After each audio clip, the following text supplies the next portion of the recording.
Okay, everyone is here.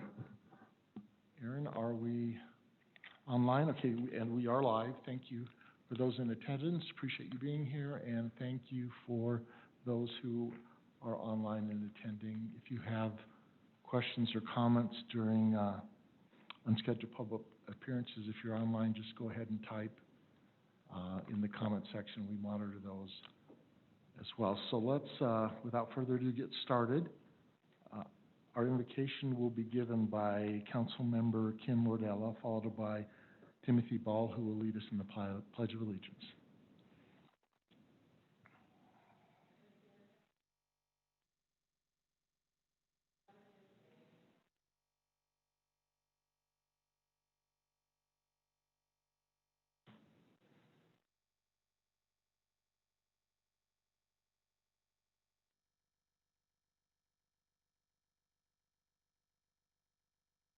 Amen.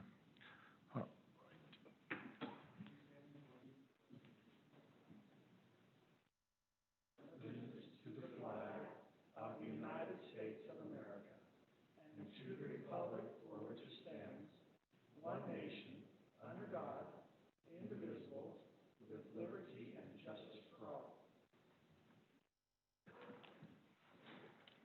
We will start out with unscheduled public appearances. Anyone that has a comment on any item not on the agenda is welcome to spend 3 minutes letting us know what their thoughts are. There are Clorox wipes on the podium if you want to wipe it off before you start talking. I would recommend you wear That'd probably be a good gloves plan. there. I'd recommend you wear the gloves when you do that because that Clorox can be caustic to your hands. Anyway, I'll go ahead and start, and then we'll do the online ones next. It looks like, by the way, for those coming in, it looks like it might be a little bit crowded in here. We do have chairs set up outside with the distancing requirements in place. Aaron will help. Yes, go ahead. Is the mic on? Is it green? Is the light green? Okay. And I just came here with a question that I wanted to kind of just propose and ask of the city council, and I wrote it down so that I did just Nope. So thank you for the opportunity to address you. I just want to take a couple of minutes and ask you to consider a claim. Usually when trying to convince someone of something, you will give a background for context, and then you'll make your case for your claim, but I'm comfortable proposing the details of a background where I set the stage of how odd and confusing and unprecedented and somewhat terrifying these times are. As anyone who's paying attention to the chaos happening around our country since the spring of this year can see the nefarious forces and power struggles that seem to be part of an equation that appears to vary from state to state. Taking off an eerily pre-revolutionary familiar tone of state pride or shame.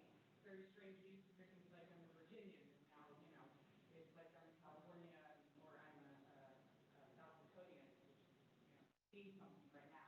Very strange. As I talk to those around me, part joking, part serious, they will respond with some hope that if things got bad enough, their neighborhood or their city would be there to defend their individual property rights. In essence, they would have their back. It got me thinking, and so I am here asking, will they? The struggle between cities and states is not a new issue, and a big part of the reason that the majority of local municipalities in the state of Utah belongs to the League of Cities and Towns. So instead of justifying the background or defining local municipalities' power struggles, I will go directly to my claim. Not asking for any action currently, just consideration whether or not the claim hits your truth meter as true. If we can agree on a claim and orient ourselves from a point of truth, we may be able to come up with some solutions that will both serve our community as well as our conscience. The claim that I would like to propose to this council is that although the administration and organization of a city has historically been the focus of councils, the offices and the powers exist to secure fundamental freedoms and the conditions for exercising those freedoms. Your office and your power exist to secure fundamental freedoms and the conditions for exercising those freedoms. I would like to define freedom as the classical definition to mean the power to act for oneself or a state of exemption from the power or control of another. So if this claim is true, and the existence and powers held within your office are there for the securing of freedoms, I sincerely ask you, what can be done on a city level to secure freedoms and provide the conditions for exercising those freedoms in the city of Highland? Consider this claim for now, and if true, the focus of cities and their structuring will require examination and deliberation. I ask that the next time the council meets that we address the historic debate between the Dillon Rule and the Cooley Doctrine, aka the Home Rule, and whether or not cities are granted their powers by the state, or if the cities are supposed to be protectors against state encroachment, as this may be a paradigm shift from a dominance hierarchy to a competency hierarchy, and how the two together may be a checks and balance against the usurpation of power. Thank you for your time. Thank you. Anyone else in person? Okay, Tara, looks like we really limited just because the trails are so small. It's a mountain bike trail area. It's really hard to hear you. I'm not sure if it's our system. Can we turn the volume down, or if it's your mic? So if you'll speak slowly. Single track. What do you think about that? Yeah, single track about would be every a good option.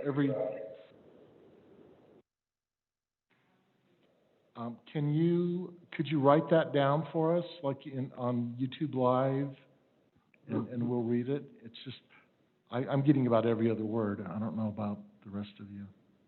Getting every third word. Yeah. And it's the number is we've got a the good phone map number here on the too line, with all the 801, local trails. ending in Probably 380. 15 of them throughout the park, so we'll have a good idea when you guys get the command post. We can kind of line people out. I think he's just not unmuted. You know what, sir? If you will, we just can't hear you. So there is a number that you can call into, and that's on the agenda, if you have access to the agenda, with a, And there is a new submission on YouTube Live from Kobe Gibson. We need to get a plan for elimination of the open space fee. Open spaces are used by all residents of Highland. If they cannot be paid by a general fund, I'm assuming, they need to be eliminated. okay. Thank you, Colby. Was Colby the one that was on the phone? I don't know, it was a phone number. There was no name attached to it, just a phone number. And I'm asking to unmute the other people on Zoom, and no one's accepting, so. Okay, so with that, we will close the unscheduled public appearances part. If the gentleman that was trying to talk to us calls in, we'll make time for him. We now have a youth council update, I believe, or not. Sometimes they don't show up. They're not here today, Aaron, is that correct?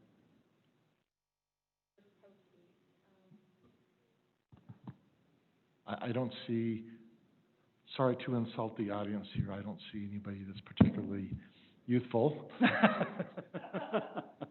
Like teenage youth. Yeah, teenage youthful, sorry. All right, next item is library policy update by our excellent library director, Donna Carden. Okay, first, whoa, it is on. I want to make sure it was on because sometimes I forget. Okay, thank you for allowing me to come and speak to you today. I wanted to update you on how the library had fared during the COVID-19 epidemic and what our plans are going forward. I want to just do a quick overview of a timeline. On March 12th, Governor Herbert encouraged people to stay home to stay safe. And so the next day, the decision was made that the library would close its doors to the public. The library staff jumped into motion at this point, trying to figure out how to provide virtual programming and curbside pickup of items for patrons. On March 18th, we had our first curbside pickup day. If you click, there's another picture on that, please. There we go. On that day, and we also started our virtual programs, including recorded story times on Facebook and Instagram. And we also created a YouTube channel. During March, April, and May, oh, thank you.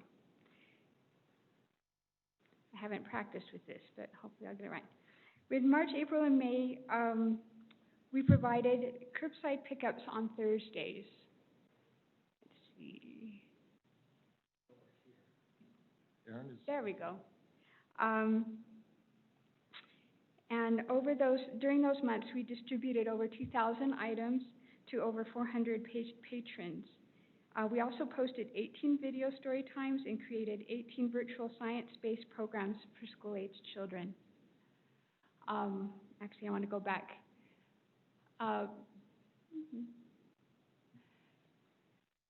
Yeah, I shouldn't do this because I don't know how to do it. Oh, okay, never mind. I don't know how to do this. I should have practiced.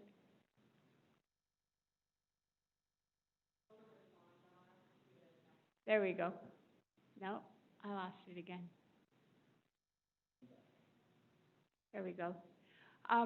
Just to compare what a normal year would be, in March 2019, we circulated 14,462 items, but in the 2.5 months we were closed, we only circulated 2,000. So even though we were trying hard to distribute items to people, it wasn't like when we really were open. In June, our numbers jumped up a little. We circulated 10,000 items, physical items in June, but June of last year, we circulated over 20,000. So people are glad we're open, but we're not quite having the usage that we did before the virus, which is, I think, really understandable. There are a certain part of the community that aren't comfortable coming to a library yet, but we're encouraged that we did have as many as we have. Okay, so in May, so during March and April, we didn't allow people to return books because we were researching to find out how we could handle the return books safely. But in May, we had created a system and we allowed people to return books. The first return day, we had over 900 items, and we quarantined them on the library floor for 3 days before we checked them in, so that there were less chance of contagion. So there they all are on our floor. In June, we opened again to the public. At first, we had limited hours, and on the very first day we were open, we checked out over 900 items in one day. So you compare that to what it was doing curbside. But also the first week in June, we started our first programs in the park. We've been very careful to set them up so that there could be social distancing. We put brightly colored foam pads on the ground and invite the different families to sit on the different foam squares so that they are not crowded together. And our patrons have been super happy that we are at least offering some kind of programs during the summer. And in fact, I believe we are the only library in Utah County that offered live programs in June. I know that American Fork is going to start Stories in the Park in July.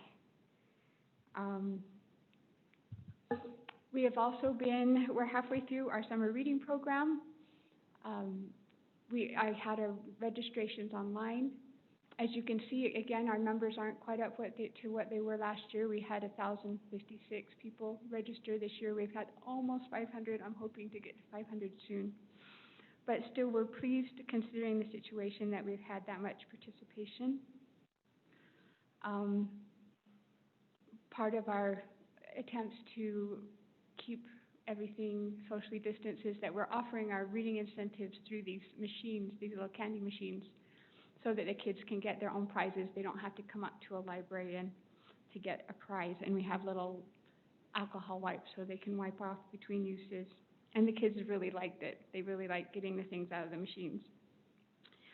Our main goal looking forward is to continue to provide quality service and programs while maintaining proper social distancing and safety.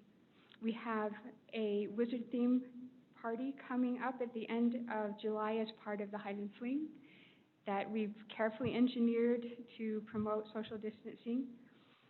But our main challenge will be in the fall, because we don't, considering the number of people we have coming to Storytime, we really don't have a space in the library that's big enough for people to come to Storytime and have social distancing.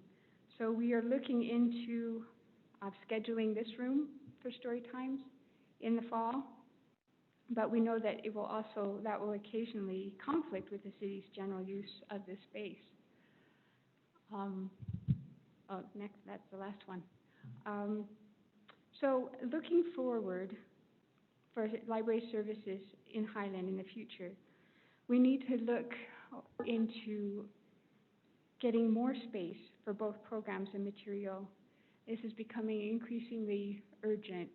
When the library was built 12 years ago, it was on the small size for our community at the size it was at that time, and Highland has grown since then, and so it has become increasingly difficult to offer public programs and have an appropriate size collection. As a result, the library board is in the process of updating their strategic plan, and we hope to look into ways that we could expand library space going forward. Thank you. Any questions? Okay, thanks. Actually, Donna, I had one fast one. You mentioned that when COVID happened, you didn't have people return the books for a period of time. Did we get most of those books back, or are we still chasing down some books? So while we were closed, we kept on pushing back the day that the books were due, even after we were allowing people to return books. And so we ultimately, all the books that were checked out while we were closed had a due date of July 1st. And so this weekend, oh my goodness, we got 13 moving boxes worth of books that are waiting to be put away. I think they're mostly coming back. People in Highland are honest. They're going to bring the books back. So, but it has been a challenge when they all came due that week. It was kind of crazy. Any more questions? Thanks. Okay, next up is Natura Solve. We have Jennifer Mitchell and her entourage, if we want to call it that. I think they may be here for moral support or to answer questions, because I know some of them are residents who have actually used your product. Absolutely, a little of both, and my incredible husband is also here because it's actually our first-year anniversary today. So this is our romantic date. I am so sorry. Thank you. All right, first off, I want to say thank you for giving us the opportunity to present. I know we met with a couple of city council members and Mr. Mayor already, and we had an opportunity to talk a little bit about our program. But this is a brief overview with a little bit about us. You can go to the next slide.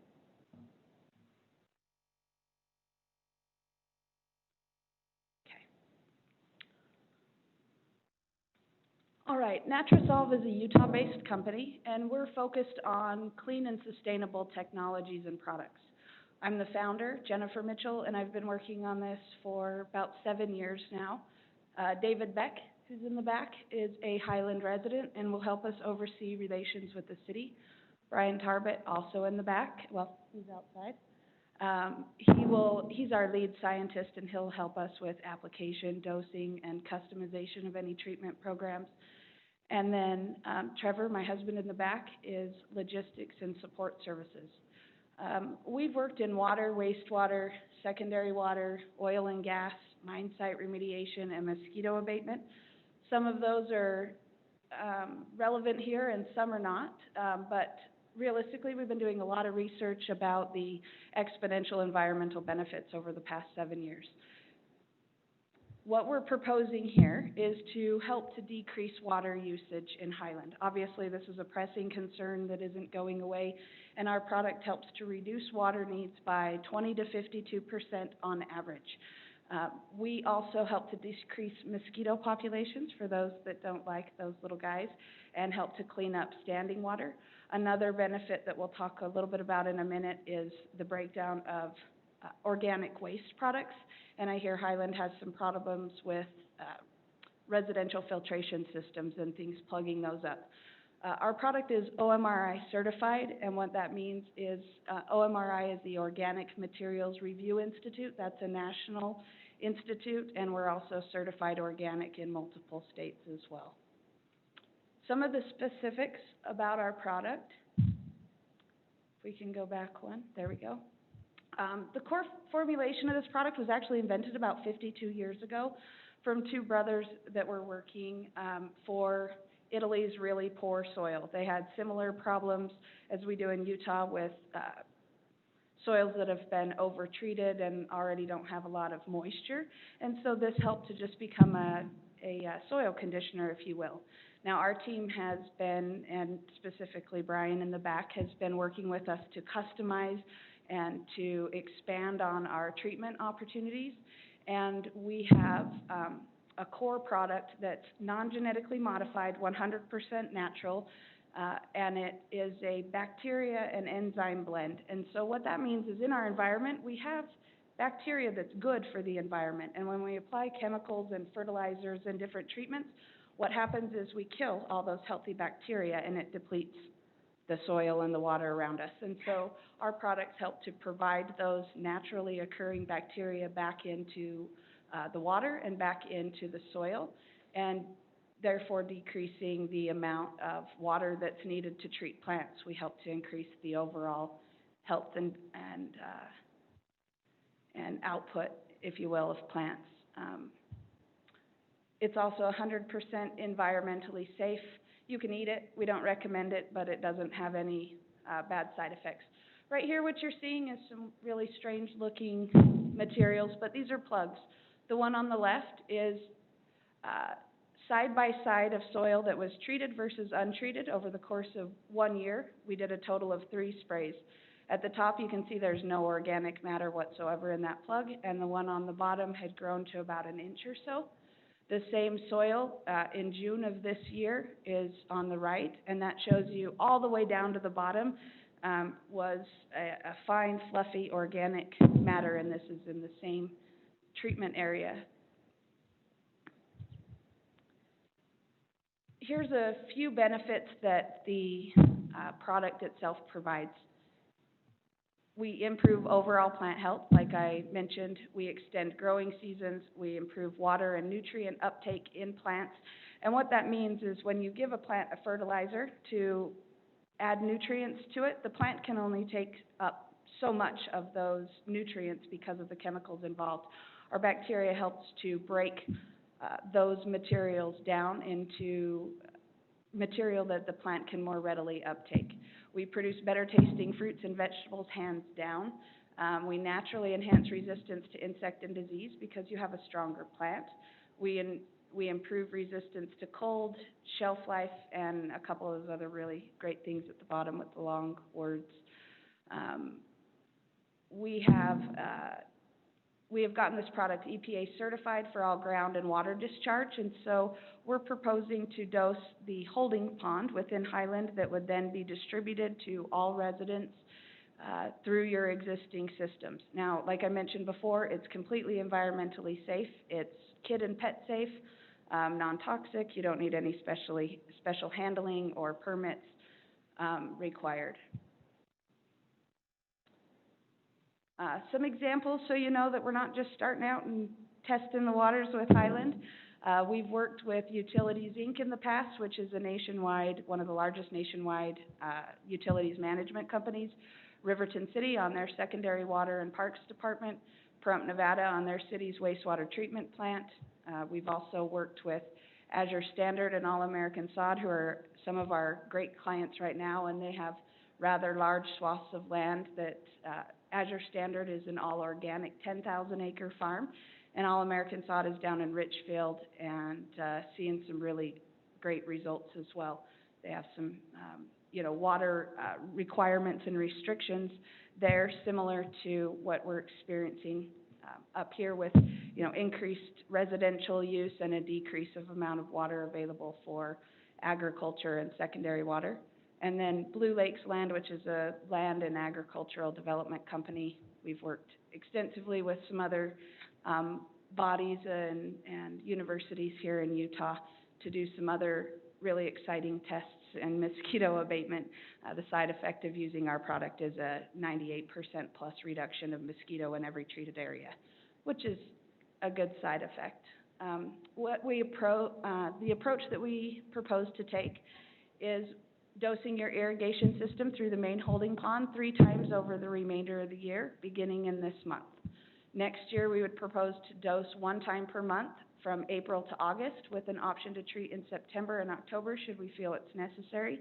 And we will be doing testing all along the way. Like I mentioned, 2 of our team members are residents here in Highland, and so they're extremely interested in having our product used, but they're also being extremely kind and willing to continue testing and reporting as we go to you guys and to myself, and provide that information to residents as well.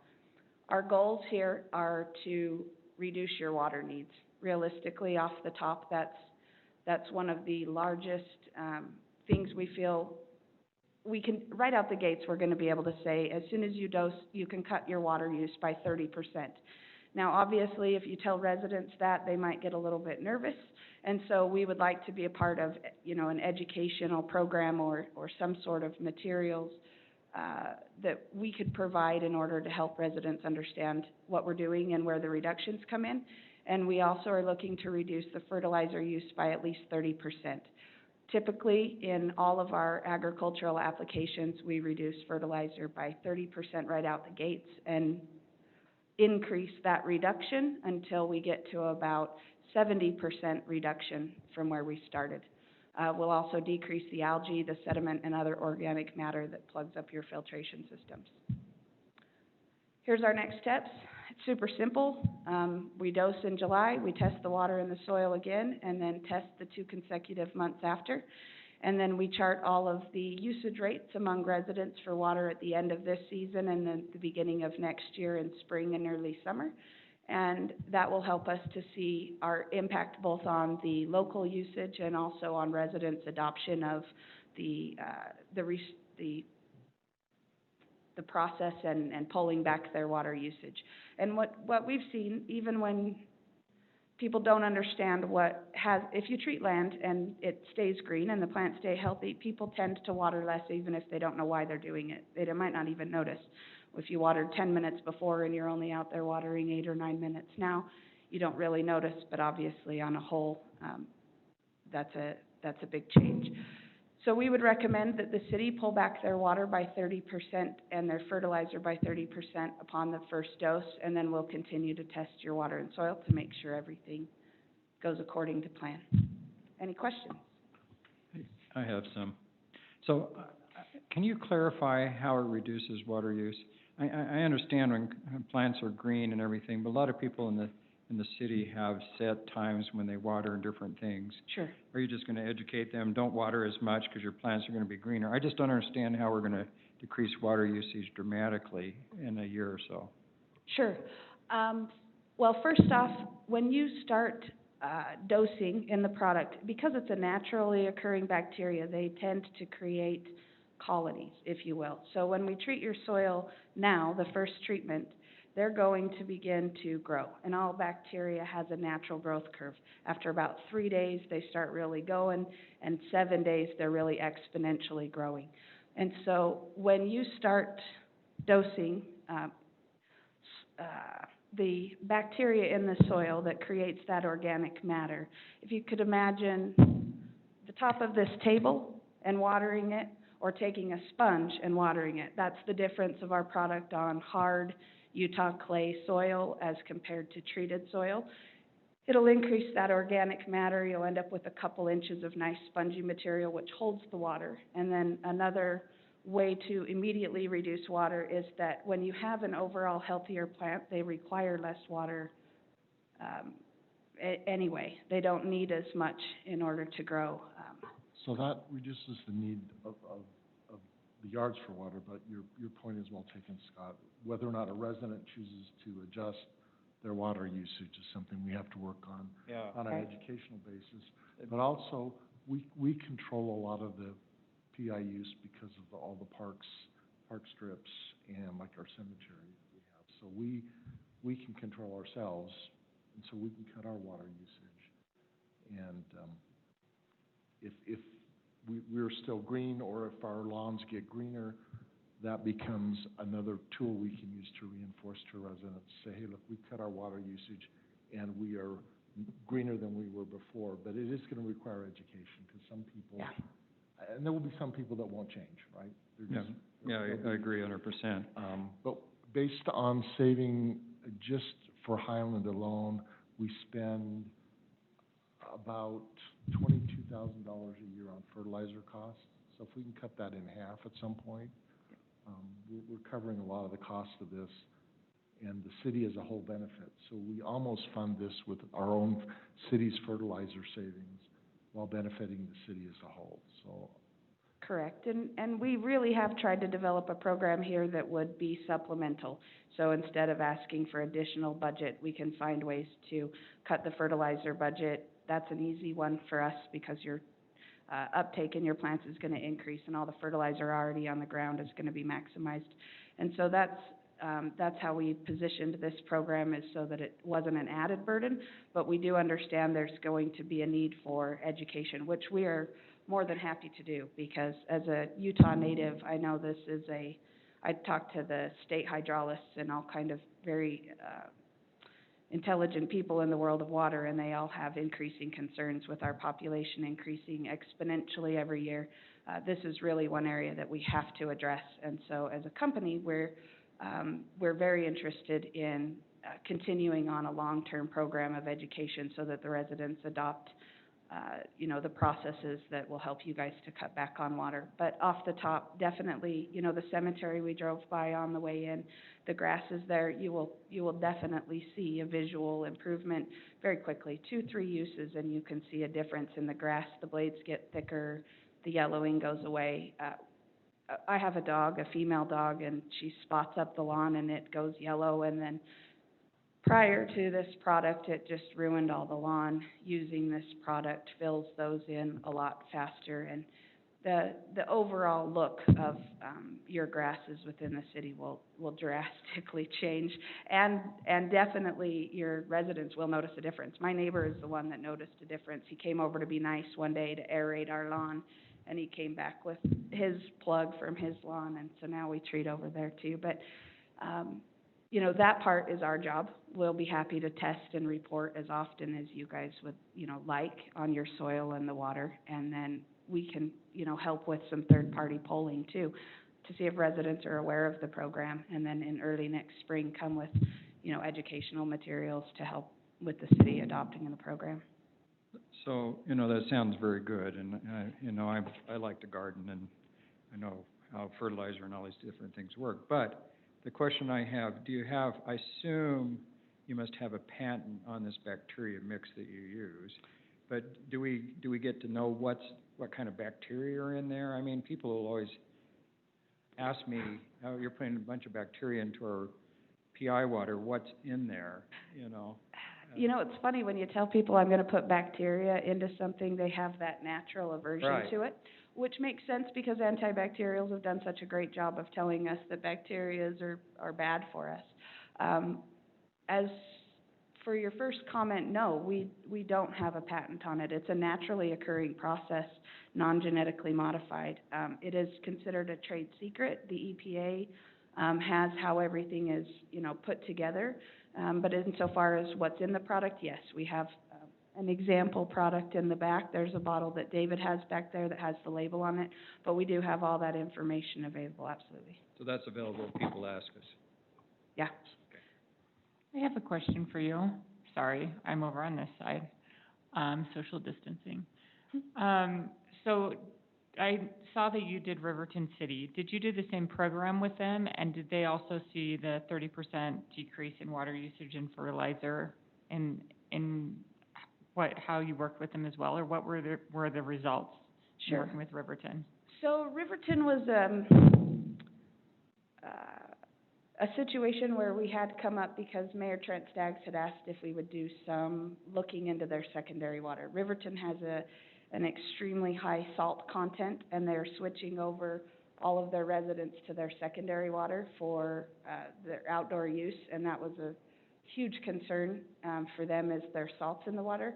We were testing for some other purposes, and their tests on the parks, if you saw, there was some pictures of their side by side.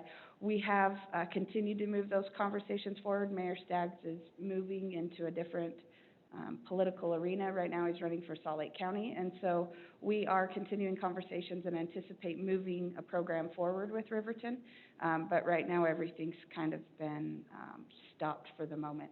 But with their secondary water, we were treating and looking at total dissolved solids and pathogens and some other things in the water that may be of concern to residents when switching over to secondary. So we had a little bit of a different program there, have every intention of continuing to move forward, but both our company and the mayor have some other things going on right now. So, but he is available to comment on that as well. Are there any other cities that you've done this program with, or are we kind of a pilot city for you guys?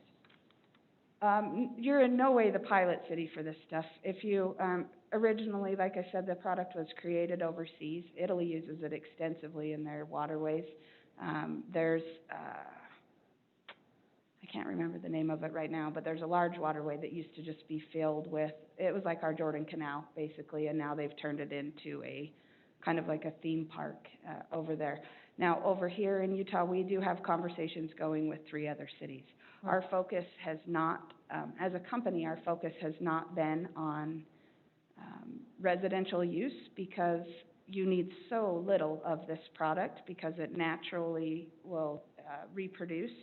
And so that hasn't been high on our list, and we've been doing a lot of work in wastewater treatment, mine site remediation, oil and gas, more industrial uses. How we came to talk to Highland is because 2 of our team members are residents here and have concerns themselves. And so they use the product themselves in their yard and have realized what it's, you know, the impact for the city, and they want to use it to help curtail some of the issues that are arising with water and population density. And, you know, those they're not going away. You guys are going to continue to grow, and so we're just trying to help curtail that. But we've got a really long list of clients and countries and places that have used this as well. But in terms of the city using it on a regular basis, you can consider us an early adopter. It's nice when you can be an early adopter of something that's been around for a while. Yeah, we're seeing a huge shift. You know, 2 or 3 years ago it was a much different conversation, and I think now, I don't know what's happened recently, but it seems like the sustainable and natural and organic methods seem to be catching up. So we are excited to have you guys, you know, as an early adopter, if you will. But yeah, this product has been used for decades with all kinds of exponential benefits. So do you have information and stuff about, I mean, this goes into our gray water, and hopefully most people aren't drinking the gray water, but we have kids that will. Yeah. And to be exposed to it. So there's research showing that there's no increased illness from this, GI complaints or anything. Do we have, I mean, it's a natural occurring bacteria, but I don't know which bacteria it is, so I'm not sure what it does to the body. Right. And that's a relevant question. I would say I'm very excited about the opportunity to treat water that kids might drink, because we eliminate pathogens right away. It helps to drop heavy metals, arsenic, all kinds of things out of the water column. And so should your waterways have any toxins or things spilled into it, this is going to naturally remediate it. So that side I'm actually excited about. The EPA has done testing, everything from people drinking it to injecting it to all kinds of different things, and they have deemed that it is not harmful whatsoever. They do not recommend you eat it, but it is kid and pet safe. We've started conversations with a couple distribution outlets, IFA is one, and they've talked to us about co-branding a product for residential use to just show that it is kid and pet safe and have their stamp of approval on it. But we do have, you know, literature available and other, any other licensing or, you know, those types of things that would be required if the residents needed it. Anything else? I have a question. Sure. Because growth of the colony is, as you put it, exponential, is there a point of diminishing marginal returns, or rather, is there some sort of natural equilibrium that's achieved according to atmospheric conditions, or does it just keep growing forever like the blob? Excellent question. So, yes, it has exponential growth, but like all living organisms, if you stick it in freezing cold temperatures, it's going to die off or go dormant.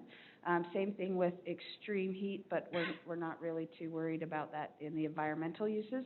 There is a natural equilibrium. It's interesting. I've got all kinds of pilot tests all over my yard, and I can dose one application 2 or 3 times and another one once, and they will naturally equal out if given additional food sources, but you take their food sources away, for example, fertilizers in the ground or other things that are in the soils, and they die off or go dormant. And so how our bacteria is strung together and how they live harmoniously together is unique. Bacteria usually deprived of a food source, they turn on each other, but these won't. They'll go dormant until given another food source or until they reach like a freezing temperature. But they're not going to just go crazy and create a big moving blog of soil, if you will, but you are going to have exponential growth. So the reason we have continued testing in here is so that we can pull back your dosing. We're an idealistic company. We would coat the whole earth with this stuff if we could. And so making sure that we apply the correct dosing rates and pull it back to keep budgets and all of those types of things in mind is our goal. So we anticipate that over time, Highland will need to use less and less of the product, and it does not have a point where it doesn't work anymore, because it's a naturally occurring process. Unlike chemicals, it doesn't have a kind of a limit to what it, you know, when you reapply it, it's just going to reapply. And then I just wanted to kind of extrapolate from something that Dr. Smith said, and that is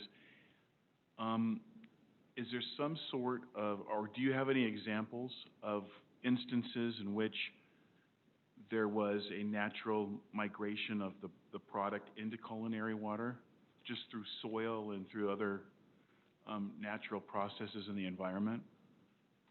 Do I have a case study? No. Now, when used in soil, however, I live in Harriman, right at the base of the mine, and so our groundwater is terrible. There's a 42-year plume of toxins moving, and when we treat the soils in Harriman, this does seep into groundwater. It will naturally clean out the soil and the water that it comes into contact with. And so, yes, to some extent it will migrate, but not quickly and not en masse. Brian? Yeah.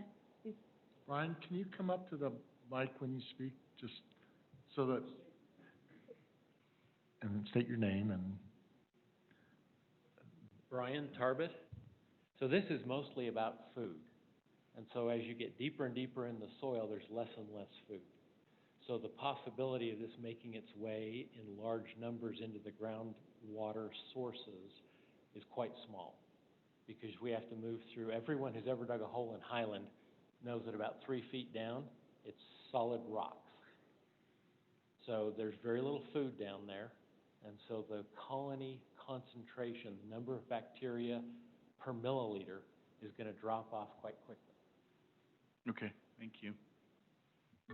Thanks, Brian. So Mayor, is the hope to look from a recommendation from the city council about having the city do this in our PI pond at this current time, or is this more of a presentation? What are you thinking? This is informational, but because it's going into our groundwater, or not our groundwater, into our PI system, it's going to be applied across the whole city. we thought it would be good to let you know what's coming, and if you have really any serious concerns, to share them and see if they Okay. can be mitigated. Based off that, I have a lot of questions. So, in 2018, Riverton City started the 2 treatments. Was that done through a PI pond system, or was it just a small test with a small area within their city? Small tests. And so, but now in 2019 and 2020, my understanding is Riverton City has not continued with the treatment. Is that correct? Correct. Their initial treatment, they really need to address the salts, and that's not something our product does. And so in our testing, although everything was, we were able to manage their pH level, get rid of pathogens, do all kinds of good things to clarify their water. The only problem that their budget outlined them being able to solve for is the salts. And so we did that kind of as a favor to Mayor Staggs. I've worked with him in the past. And so those tests were to help provide additional information about what was in their water in a roundabout sort But of your way. recommendation is to put it into our big PI pond, which is up by the mouth of American Fork Canyon, which would service probably, what, 3/4 of the Highland? Most of Highland, yes. Yeah. So it'd go through all the PI system throughout all of Highland. And the concern is, of course, as a council, we're going, okay, our residents are going to ask a lot of questions. Yep. Is this safe? Is it a weed control, or is it just trying to make our grass green? What is there, what is this? I understand There is it's no bacteria. weed control. Let me just say that off the top. This still it helps things to grow. And so weed control is not our forte. We specialize in water and soil. And so in water reduction is where we're focused, and then the decrease of organic matter in your filtration systems with other benefits like greener grass and healthier Will plants. it clog any of our sprinkler systems at all? No, it'll actually help to clean out any built-up material or gunk that's already in there. Because that's one thing we are having a lot of problems. We're getting a lot of bacteria. I'm cleaning my filter at least weekly. I mean, I don't think how fast will it work? Is it going to take care of our filtering issues that we're having where we're having? Did you finish that test? Brian, do you want to, can you talk about how it works, so why you think it will be a benefit? He's got the same filter problems. I think we all have the same filter problems. So what we're hoping is that since algae, which is the bulk of what's in my filter, and bacteria are competitors. Is that better? Yes. So since algae and bacteria are competitors, what we believe is since bacteria grow arithmetically, sometimes exponentially, but usually arithmetically, they will outcompete the algae, which grows much more slowly, take all the nutrients away from the algae, and the algae will stop growing. So this is really a competitive type situation. How fast? I mean, because what we're doing is we're bringing the water in from the Murdoch Canal, which is coming out of Deer Creek. We're dumping it in probably during the day and using it at night. So I mean, it's occurring pretty fast. So most of these bacteria are probably going to double in population in the range of 2 hours. Algae take much longer than that to divide. So what we think is that in the range of about 2 days, we should have 10 to the 6th to 10 to the 8th bacteria, which will dramatically impact the nutrient load, and so it should really start to clean up the water in a week. But is it going to stay in our system? I mean, it sounds like you put it in, and then we're going to flush it out as we start getting our sprinkler system going. So you never flush the reservoir completely empty. So you always have a reservoir of Correct. beneficial bacteria, and they're just going to keep growing. So the idea is to treat once a month to make sure that we have kind of a minimum level, but then those bacteria are going to live there because there's stuff to eat. And then they will outcompete the algae kind of continuously. That's the plan. But you're not sure it works because you've never been able to replicate that in another big PI pond, correct? They haven't tested for that. We have not tested for that. I am setting up a system.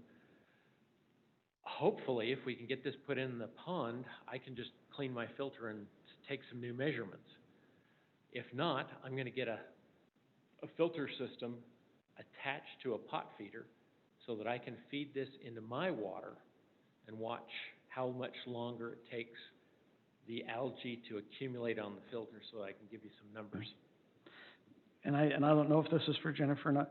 One of the concerns I kept hearing about there's side effect benefits. I'm worried about the side effects we don't know about. As we put this out in our system, we're talking about, we're going out to all 20,000 residents, and we really don't, there's not been a good enough test to really understand what this might do in all of our lawns. I'd hate to have my residents come back and say, hey, my dog drank this, is now sick. We're having some GI problems. Hey, we were having some problems with some grass. I wish there was a smaller test area that we could say, hey, we only did it in this one park, and we know that no one drank it going into the park. It's hard to say we want to go in our whole city system. And that's why, where have you done that, where there's small tests that we can... So all of those places where that has been done are outside the U.S. The munitions, the original development was in Italy, and it was used to treat munition-contaminated soil in large areas. So this was from the war, World War II, and that's the big test. So that's the huge-scale test. Has it been done in Highland? No, it hasn't. So, Trevor Mitchell. Mitchell, okay. So I live in Harriman, and I've been treating my yard for 2 years with it. I have two dogs, a cat, 7 chickens, a beehive, little children, and there's never been, I have a big old dog, and he just... It's hard to use one house as saying that everything's safe because of one house. So my neighbors in my cul-de-sac all seen my lawn, and were like, what are you doing? So I started treating their lawns, and they're like, that's insane how much, like, my next door neighbor, his lawn greened up within 4 days. So how are you just treating your one yard? Are you using a... Yards, just a hand sprayer. So if we had some residents to maybe do a test, I mean, I have a good friend here with Brent Wallace, that loves, he's putting meters on, he's testing all of our things, the water. Is it something we should look at some of our residents and say, okay, let's do something where we do certain segments we can find out before we go I mean, I'd have a hard time going citywide without having some tests and a little bit more reassurance. Like Brian was saying, it's been tested. Individual concerns, I'm sure, out there. I would recommend it to anybody to put on their yard, regardless if you put it through your water system. I would recommend you buy a little bottle of it, run it through a hand sprayer, and especially the residents that aren't getting the water treatment. I mean, I water my lawn once every 3 days, 5 minutes a zone, and my grass is probably, I mean, it's greener than anything I've seen driving up here. We're also starting to get dry. I mean, to be honest, I noticed in the last 2 days, the dry wind, I've started noticing where we had some areas that look green, and even my own lawn is now starting to look a little dry. So it's hard the last 2 days to say. Like I said, I water my lawn once every 3 days, and it's 5 minutes a zone. So I use considerably less water than I see most people watering 10, 20 minutes at a pop.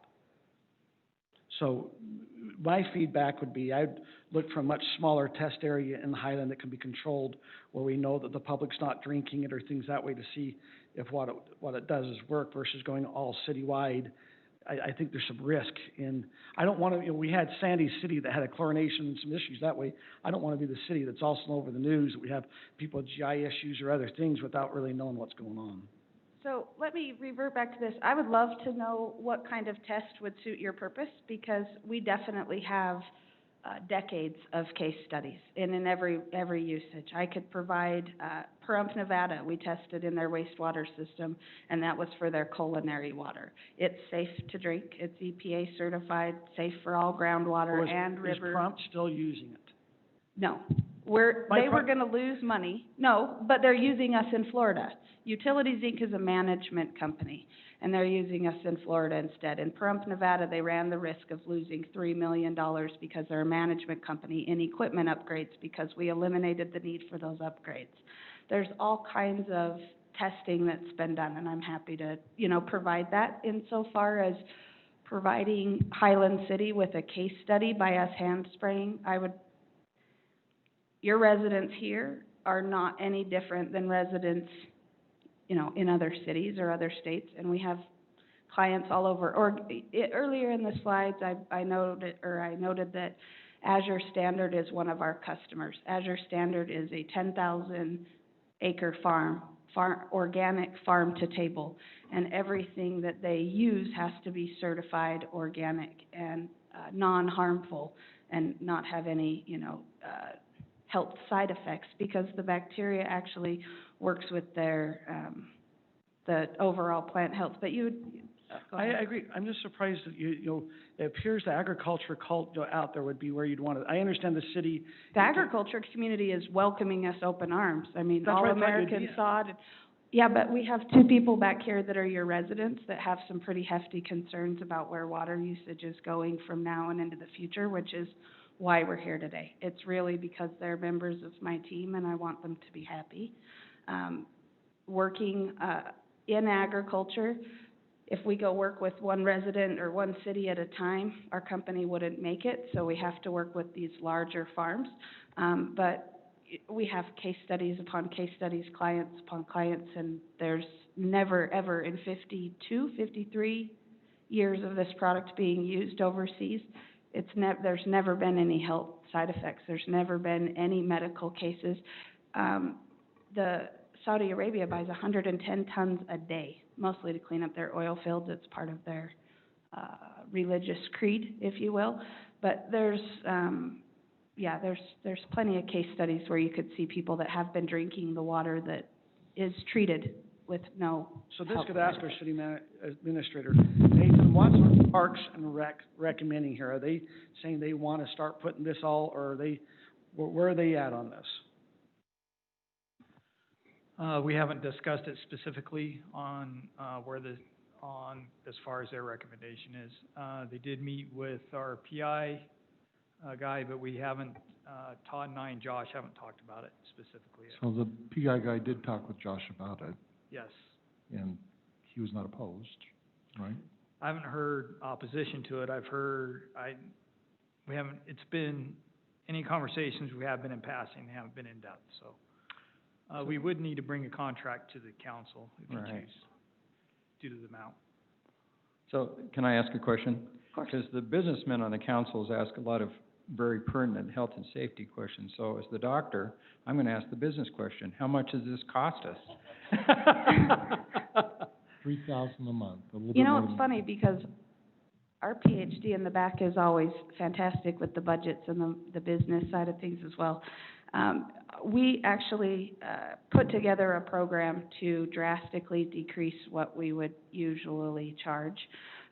We have it scheduled out to be $3,049 per treatment for your 6.5 million gallons of water, which is a very small fraction of what our typical treatment program would be. What's funny, Kurt?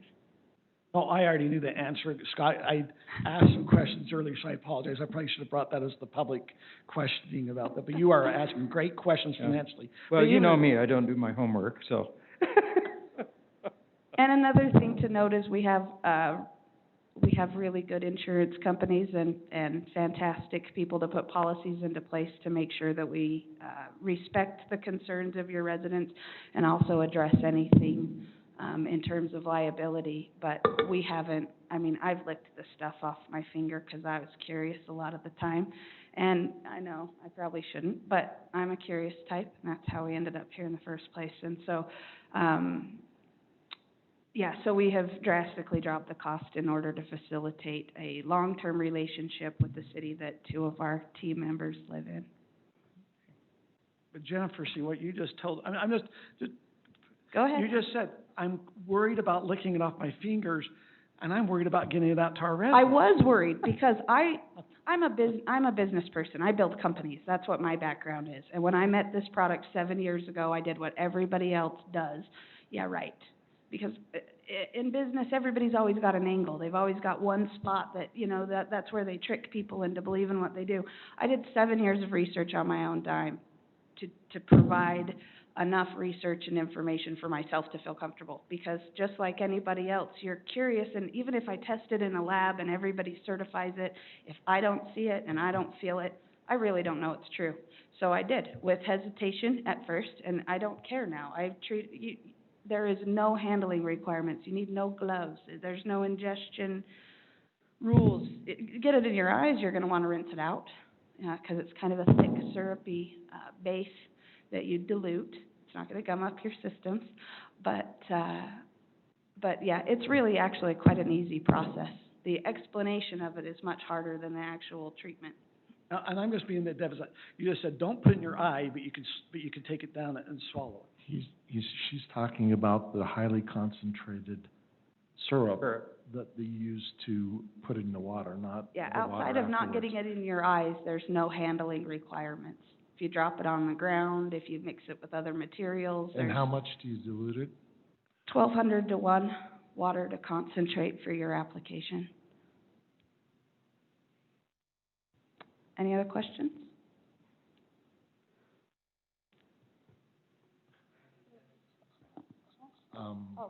Yes. So, Brent, I'll let you come up. This is not usual. Mayor, Yes? you may want to go over the monthly, yearly costs, so everybody knows. Okay. Go ahead. I was just gonna say in the words of Ronald Reagan, trust but verify. If there's been these case studies, if she's got a lot of satisfied customers, they'll have names, they'll have phone numbers, they'll have email addresses. It'll be easy to verify everything that she says through a dozen phone calls or a dozen emails or whatever, and proof will be in the pudding. Sure. Or in the fertilizer or whatever. Okay, thank you. So like she said, the monthly cost is $3,000 a month. This year we'll do 3 doses. Next year the plan is for 5 to 7, depending, and it might even go down depending on how we do.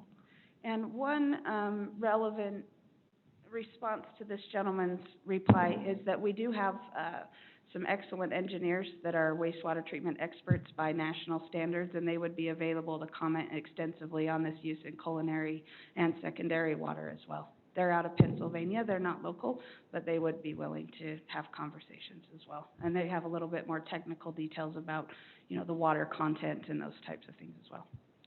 Sounds very interesting. So, council, if you have other questions, we can email them or call us. Meanwhile, we'll proceed and look at putting a contract in place, check references, and then, like Nathan said, we'd come back to you for a contract approval. And one final note for residents, because of COVID, we didn't bring presentations for each of you, but I do have cards, or we have an email available if you want a copy of today's presentation, and any of the follow-up materials, we'll be happy to make those available as well. Okay, thank you. Thank you. All right, now on to our consent items. We have 4 of them. Approval of meeting minutes for June 2nd, that was a council meeting, and June 9th, which was a work session. An action item on SGBS Holdings, requesting final plat approval for a 7-lot subdivision. Item C, approval of easement for Rocky Mountain Power and Central Utah Water Conservancy District for property located at 4361 West, 1100 North. And last, approval of a franchise agreement with Crown Castle Fiber LLC. Is there a motion, or does anybody want to pull anything? Mayor, I'd like to pull number 3B. Okay. Does anyone else want to pull anything else? Is there a motion on the remaining items? I'll make the motion to approve consent items A, C, and D. I'd like to make one comment if I could. I wanted to compliment Stephanie on the wonderful job she's doing with the minutes.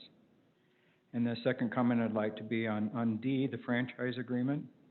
I would like to let the council know that I'm printing that up, giving it to my patients to cure insomnia.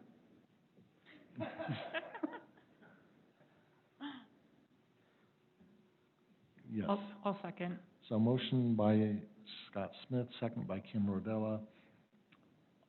We're ready to vote.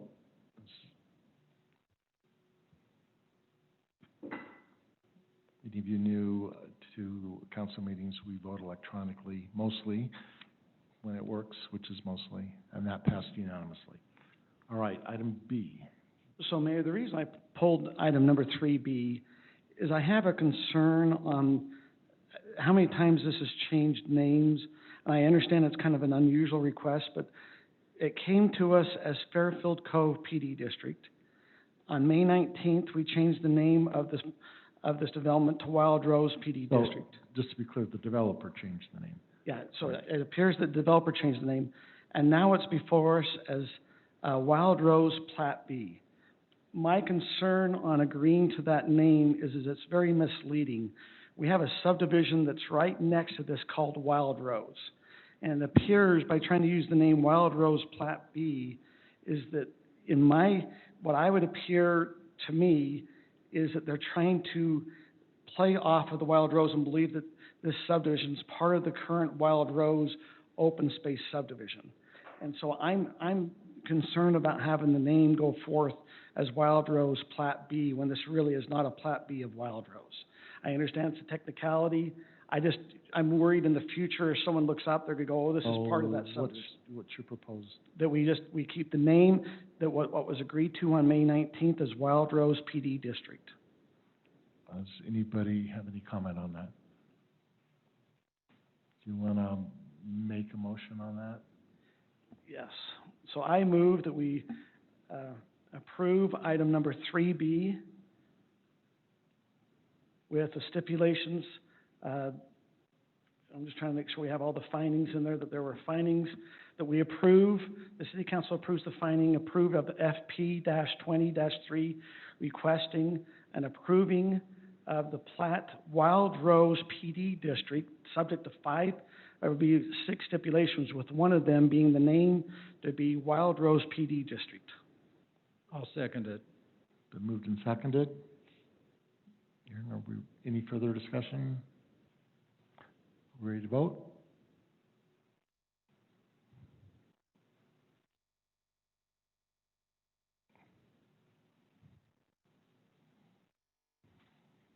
Okay, that passes unanimously. Kurt, I think that's a good point. Don't know what their motive was, but I don't think it was nefarious, but I think it's good to be clear, because in the future, when I look at plots here, if I see A and B, I assume they were related. And I go into the county, and if you go to the county, you search by subdivision.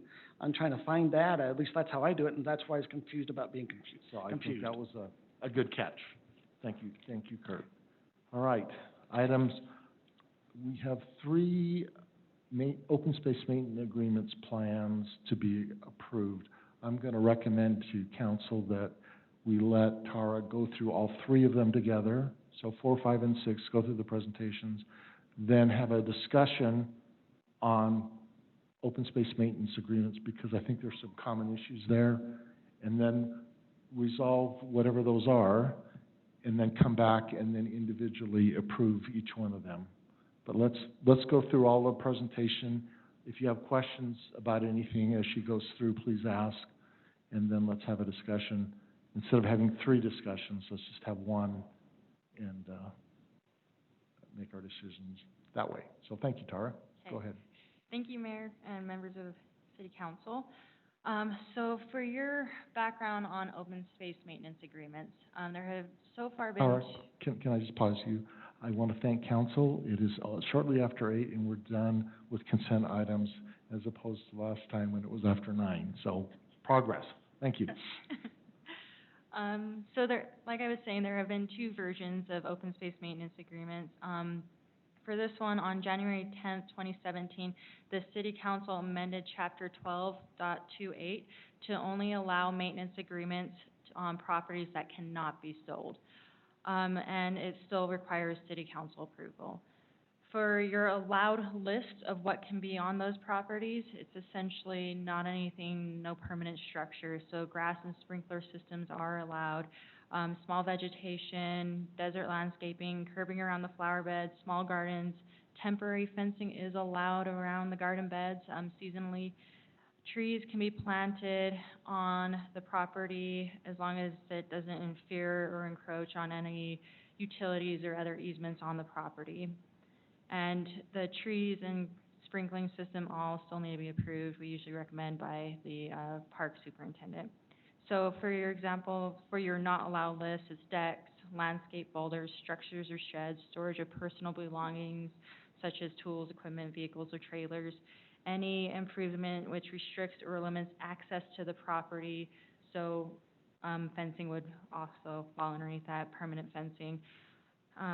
Digging other than for a sprinkling system, any grading of the property, unless approved by the city in writing, and any improvements not expressly authorized and approved by the city, and animals or animal shelters. For your current totals of what we've done so far, we've had 43 total approved maintenance agreements. Of those 43, 28 are still considered in a way active. 15 have terminated due to purchasing the property itself. The 28, 12 are really currently active. Open space maintenance agreements expire after 10 years. So we currently have 16 expired or needing a renewal submittal. We've been having issues gathering those renewal submittals from the property owners when we notify them saying they would like to continue forward, but we will go back out on that. Tara, let me ask a quick question. So what is the renewal process? You just send it out and they just have to say, okay? Does it have to come to the council again, or? Nope, so far it's just you submit the letter, it's a simple application. They say, I acknowledge that I still want to do this, and here's the proposed maintenance plan, and we compare it to what we have on file to make sure nothing's changed. But people don't do that. Yeah, we've been, That's interesting. Tara, do you know how many of those have moved, though? I mean, how many are new, if it'd be a new application with a new name versus the ones that came in? Do you have any idea on that? I could find out. I could find that out for you and compare it, but I don't have those numbers off the top of my head. So issues we've been noticing with open space maintenance agreement, primarily complaints of public access. So in situations of someone saying this is my property when it's not, and public still has the right to access the property. Ownership assumptions, so when a new person purchases the property, they assume that that is part of their property. And then also PI fund pays for the water use, so not the property owner that's doing the maintenance agreement. So now going into the 3 proposed maintenance applications. The first one is by Thad Abbott. For his vicinity map, he's the one outlined in red. It's 12379 North Lighthouse Drive property. It'll be the property adjacent to his lot. Mr. Abbott submitted the maintenance application on May 27th. This got brought up on May 26th when he submitted a fencing application. We discovered that there was no maintenance agreement for that property behind his home. The property is currently landscaped with grass and has some garden beds on it. So it has these garden beds or garden planter beds. Have they been allowed in other open space maintenance agreements to have garden planters? Yes, they have. It is on the approved list of, I can go to the screen for you, small gardens. So planter boxes are deemed as small garden. I mean, that's what we're deeming as a small garden, as a planter box. Yeah, it's a correct me if I'm wrong, wood-framed one. Nathan. That's my understanding. Yeah. Yeah.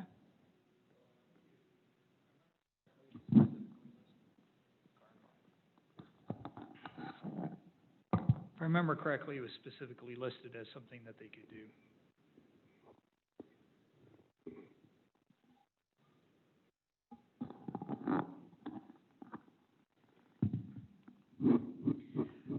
So for his maintenance application, he would just like to continue forward with what's already there. So this grass and then keeping the garden beds. And if I remember correctly, the seasonal fencing around the garden beds as well. Can I ask a couple of questions? Mm-hmm. So this area is a main water line for the city, correct? Correct. But there's never been a trail that was going to be developed there, is that correct? That's my understanding. There was never any Okay. trail along that area. So I've always been curious, who made the decision that this property could never be sold? I mean, I have the Alpine Aqueduct for the Central Utah Water Project that runs under the back of my yard. I have a food garden on top of it, and yet I own the property. They have an easement. Why couldn't these people buy this property and have an easement along there? Because do you have to go in and maintain this pipe regularly? I mean, I've been in my house for 31 years, and I've never seen a Central Utah come down there. And they may come down tomorrow and dig it all up, but, you know, it seems like it's infrequent maintenance, so it makes sense to me to sell the property and just have an easement. Is there some reason why the city decided never to do that, or? So as part of the amendment, they said, and I can read the specific section of the code.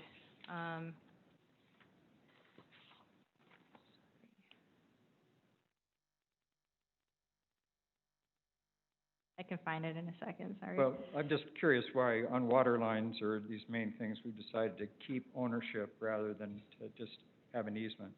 That's the question. So as she's looking for that, as you know, when we've dealt with requests for disposal, the council has always been faced with this issue, and the decision's been to retain public property with infrastructure underneath it. The reason being is for easy access for us to maintain whatever we have to do. If this one broke, it would be a real challenge to get to. We've had other areas in the city where with easements and fences have gone up and other improvements gone up and really prohibit our access. And so staff's recommendation on those has always been that the city maintain ownership, especially when we already have it. And I think, Tara, did you find it?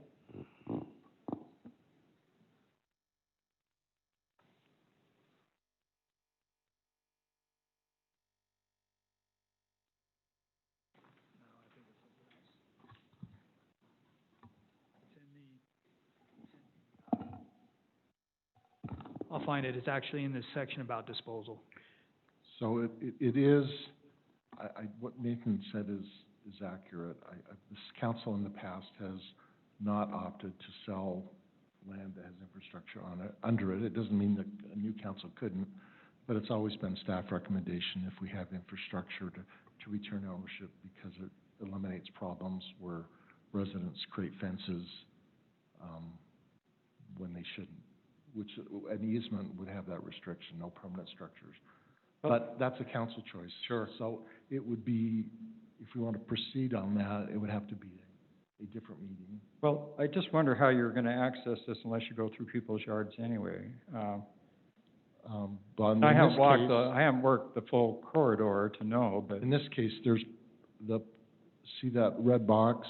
There's another property north of that, and then the other there's a triangular area there. That triangular area is city property. So access would be from there and go all the way down to the bottom. Is that a pump house there? I don't know what that is. That's what I thought. I thought there's a pump house right next to this house there.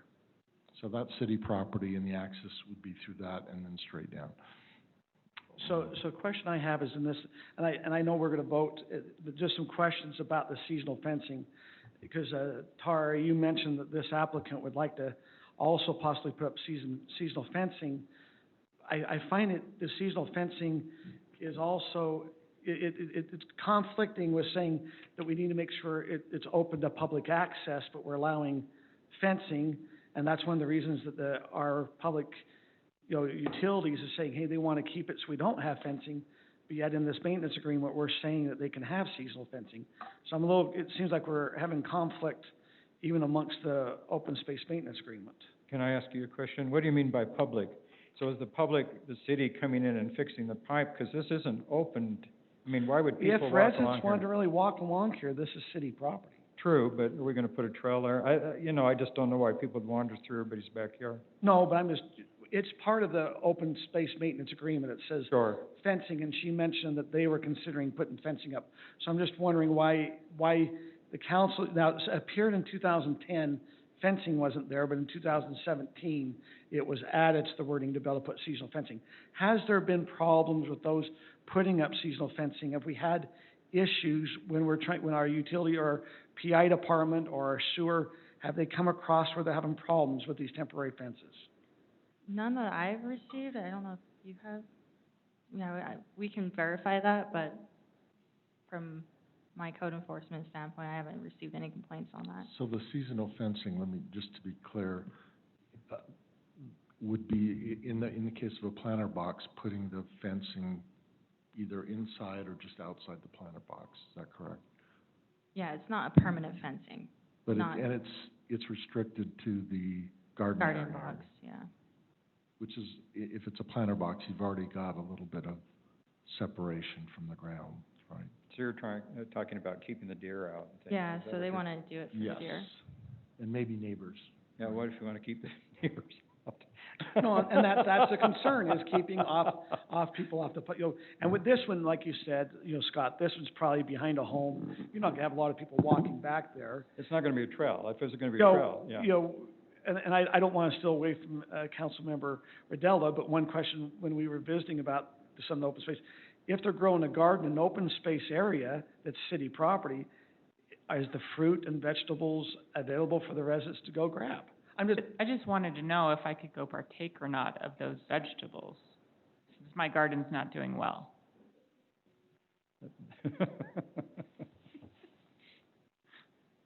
Okay. I'm We assuming think that's funny, but it could happen. Well, no, I think it's very realistic. Mr. Mayor, Yes. I have a question, but should I wait till the discussion portion, or? Well, aren't we gonna do all three first, or? Yeah, well, I'll wait. Just write it down. Okay. So, just for clarification, there is, the agreement does state that, temporary fences or enclosures around gardens during growing season. It doesn't say just boxes. Somebody could say their whole backyard's a garden, et cetera. It doesn't define what that is. But a temporary fence would be easy to take down, right? If you had to go service it. But Yeah. in the case if you put a large garden, then it would obstruct, public access, right? And the agreement explicitly says you can't block public access. So maybe that's So in this case, so the only public access we're blocking is the city fixing the pipe. I mean, we really not. that's not the case for all properties, right? That's true, I understand that, but we're not trying to block people from walking behind all these homes, because there's no trail. Yeah, but it's still public property, right, too. Is it? Hold it, that property behind it has, I didn't see it on the master trail plan, though. I didn't either.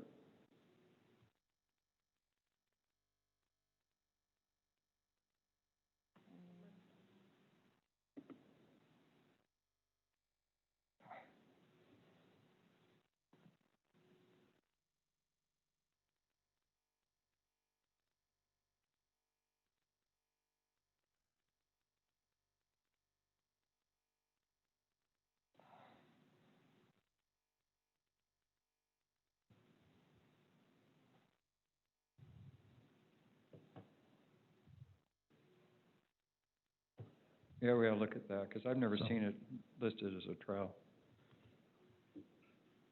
So it looks like Aaron is looking for a trail map. So let's continue then.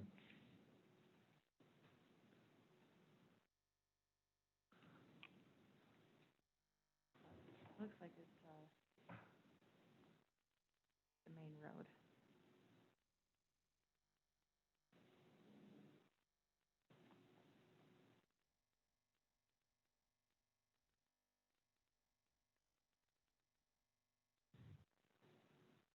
So is that red trail that goes north-south? Yes, but it's not on the border. But I mean, if it's a trail or if it isn't a trail, what does it change? I mean, it still is city property, right? I mean, and we have these issues all over the city where we have like random houses backing up to like random open space and people encroaching on them. So I guess if it's a trail or it isn't a trail, it still is technically city open space, so what does that change? Well, I think it changes the amount of people that would use it. I routinely don't walk through everybody's backyard if I don't know. I mean, how does people know that it's public space? If there's a trail there, it makes great sense, but if there isn't a trail or a path, how do you know? But I think that's one of the problems, though, is we have a real consistency issue here, in that we have, like, these random pieces of land that are designated as city property, but nobody really knows what's what, and it's very inconsistent with the way that we enforce anything on it, really. So, I mean, I get what you're saying is that it changes the use, but I mean, it really should, if we're gonna have maintenance agreements, shouldn't they be consistently applied and consistently enforced regardless of where you live? I mean, I feel like we should have some consistency, I guess is what I think. No, I agree in consistency, but you have unique examples too, so it's kind of hard. So Brittany, what you're mentioning is trying to have a consistency across that, hey, if this is a public utility corridor or public property, that we want to treat them the same as any other public property that we might do. I'd love in theory, because I think it helps the residents know what we're doing. But like behind this home, you're going, okay, this home probably won't have anyone really walk behind it, like Scott's saying, unless we put a trail there. But there's other areas that we're going to be talking about later tonight that there's going to be trails, and maybe the landscape up to that trail is a little different. I don't know. This is where it gets hard. So then maybe Scott's correct, and maybe we need to rethink about what we allow to be purchased and what we don't. I don't know. I just feel like it's really complicated and really inconsistent. Who was it? Wasn't it you who asked me if I was consistent in my parenting yesterday? Wasn't that you that I had that discussion with? I mean, it was us, right? It was. Right? We talked about the most important thing is sometimes a parent is being consistent. Yes. See, I learned from you.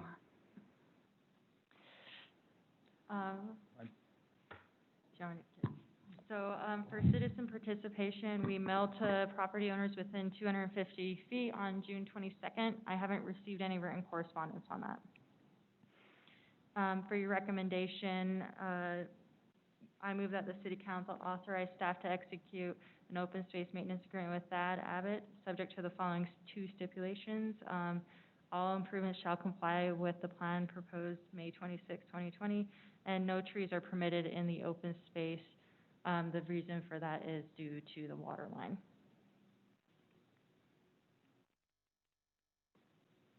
Mary, are we wanting to discuss, if it's not something specific to this property, but to all three to talk at the very end? Yes. Okay. And then your proposed motion when you want to consider it later. Okay. So the next proposal is on 659 West Chambers Way. It's by Shane and Kaylee Manwaring, and I apologize if I'm saying your last name wrong. So as previously stated, it's on 659 West Chambers Way. It's the property outlined in red on the map in front of you. On April 19, 2011, the City Council approved a subdivision maintenance plan, and lots 110 and 111 were part of that motion to be maintained, that they would have the future property would have the ability to maintain the city property in the future. The applicant did submit an application on May 25th. The plan includes grass, grading, sprinkling system, garden boxes, and trees. Here is the proposed maintenance plan. For the utilities that are in there, it is a Rocky Mountain Power utility area. They have some major utility lines through there that they would like to maintain access to. But the property behind the home is owned by Highland City. It's not just a utility corridor, it's physically owned by the city, correct? It's physically owned by the city. For your trail map and master plan, it's in this area outlined in green. It's for this corridor, it would be a proposed connector trail for the future. For an aerial view of it, as well as photos from the subject property.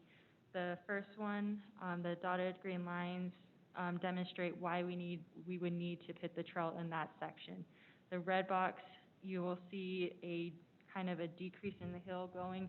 Having a trail go up, that would be rather more complicated, so it would have to be up on the top section behind the applicant's property. There is currently an existing asphalted trail that's outlined in pink right here. It ends approximately where that line ends. And so the future plan would have to continue forward with that, trail system. And in our master plan, we do show a trail going down this way, correct, where it says future? It appears to be that dotted blue line. It's not very clear, but that's what it looks like. It would be the proposed connector trail in the future.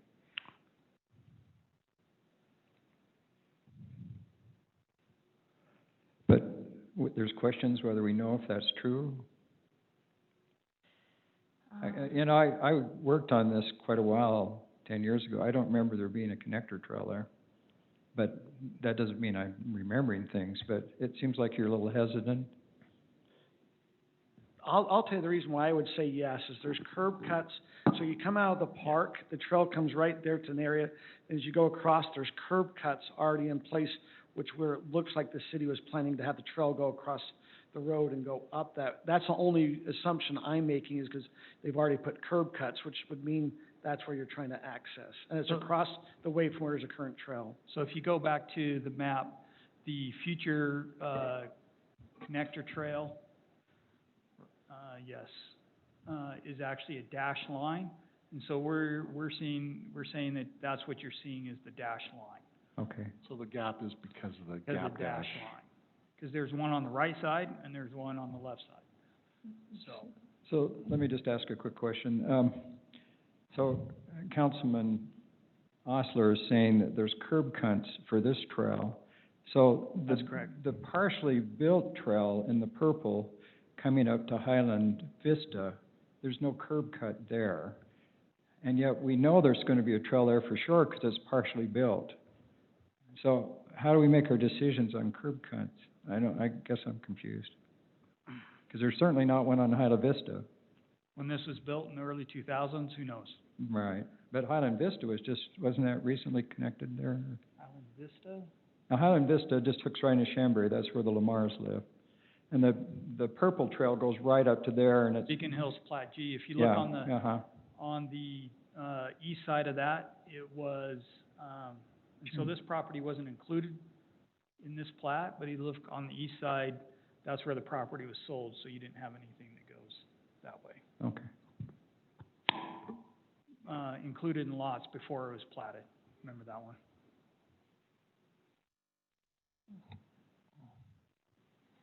So it looks, can you go back to that map?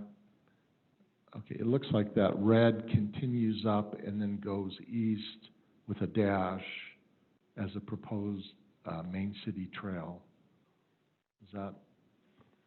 So the red is a main city trail, and then the blue dash would be considered a connector trail. But if you go onto the, we'll call it northeast corner of that green box, you've got another red dash there. Right, so that would say that there's a trail that's going to connect from there over to that existing city trail. Main city one, yeah. Yes. I think we need better maps and better detail. Yeah. Well, I mean, this is kind of real general. It's hard to say exactly on that back. Yeah. The purpose of that map is to show residents what it is. It's not to, and there would be, I would imagine there are other documents that show easements and things where trails are going to go, so.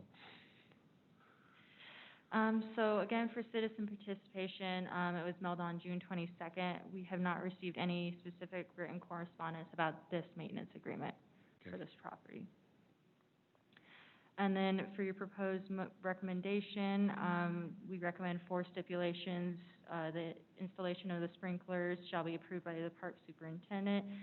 The type and placement of the trees shall be approved by the park superintendent and city engineer. Grading of the lot shall be approved by the city engineer, and the maintenance plan shall be approved by Rocky Mountain Power. They are in the process of reviewing it. And then the final maintenance plan proposal is for Jacob and Lori Lamar. It is for a property that is outlined in red, so it's close to the last maintenance proposal. It is at 5995 West Highland View Drive. For your background, on June 4th, 2020, Jacob and Lori Lamar applied for the application, which would include 3,354 square feet. The plan includes grass and sprinkling system. Here's their maintenance plan proposal.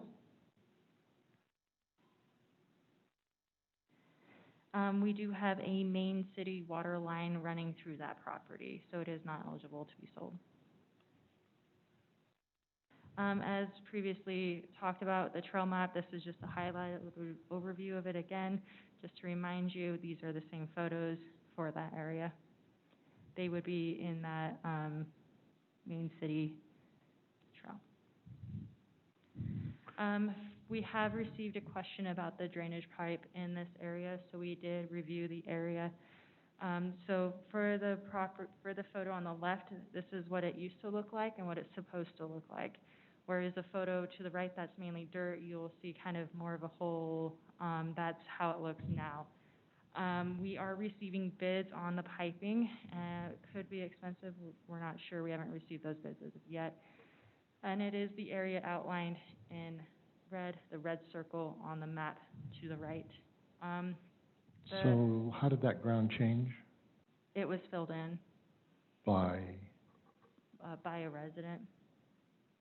it wasn't us. It was not us. Okay, so somebody did that, not us. Now, you're mentioning the city's going and getting bids. Is this something that the city is saying we're looking to take responsible for and pay to have this piped? Or are you, when you brought that up, I hadn't heard that before, the city was considering piping this area? So this would be up to council to determine. It looks like we're gonna pip it. Yeah, pip it. So this is something that's come up today that we talked about. I talked to Ty Christensen, who's over streets and storm drain. They are looking at the, if you notice, it used to be on the left. We've had a lot of complaints about it. We are looking at just bridging that gap between the two. We're getting quotes for pipe and stuff like that. But that's what we found out as of today. So Tara, could you tell me about the Rocky Mountain Power line easement along there too? Because there's got to be one, because they've got big poles there. I mean, they have the substation there that's off to the side, but what is their easement? What rights do they have? When I looked at this property yesterday, there's a road there, basically, where there's been a lot of traffic going back and forth. Is that going to be happening consistently in the future? Is that Rocky Mountain Power doing it, or is it neighbors doing it? No, I'd have to look into that. I haven't been in conversation with Rocky Mountain Power to see how often they access the area and where they access it at. I mean, because there's a dirt road going in the trail corridor, and I just wonder who's accessing that property. And I was told it was Rocky Mountain Power, but, you know, do they have an easement to do that, to drive all over our city property? I don't know. Yeah. Yeah, Nathan says there's an existing agreement. So they have the right to access anything. So if it was landscaped and there was a trail there, they could just drive over it, is that correct? They could. They can't access it from their substation there, because they have full access to that. It seems like they could go through that, I don't know. I'd like to know a little more specifics about it. I walked all over that yesterday and I was kind of confused. So they can't go from the substation because of, if you look on the bottom left-hand corner, because it drops in elevation. And so there's no way to get from the substation up. It's basically a cliff, and it falls right off. So, So do we know why there's a road there though now? Because it looks very much like a road to me. well, it's not uncommon to see these types of roads for access to utilities, the utility poles, so they can do maintenance on them. Also, in noticing aerials and being out there today, I've noticed trailers and things in the back. So I assume it's being accessed by more than just Rocky Mountain Power. There's not it's not a classic dirt road that you would think. So I think the access, isn't like you would see in other areas, but it is being accessed enough to keep weeds and stuff down. So my estimate would be it's a combination of people in the area and for utilities, and even us maintaining that drainage on the east side. So if we develop the trail system, because the trail's halfway up that corridor, and we finish the trail, how do you make it such that Rocky Mountain Power and things can access their easement and drive trucks in there? Do you just make the trail really wide, or what do you do? Well, there's two ways to do it. One of the challenges with Rocky Mountain Power is their trucks are very heavy. Right. And so you have to, if you're going to do a trail, and have that as their access road, like Murdoch Canal or something, your cross-section, meaning your road base and your asphalt width is very deep. And the costs go up versus a standard trail that people walk on. And so, there's a couple of ways to do that. You can create a walking trail and just allow them to drive wherever they need to drive. That kind of happens over on, Beacon Hills Park a little bit. Or you can actually create something like Murdoch Canal where it's wide enough and structurally sound enough that it can accommodate the trucks. But you have, I mean, they have booms and stuff that have to get out, so it's if you remember doing our, when a fire truck does the legs that go out and lifts the bucket, it's the same type of thing, so. Sure. I guess my concern is if they're using it that much that it looks like there's a dirt road there, how do we, as a city, develop the trail system in there and use it appropriately? It seems like maybe they ought to buy it or something if they're using it that much. Again, Yeah. it's a combination of two things. One, you'll put the trail outside of, right next to the pole, so it's not impacted by the trucks, or you try to accommodate both.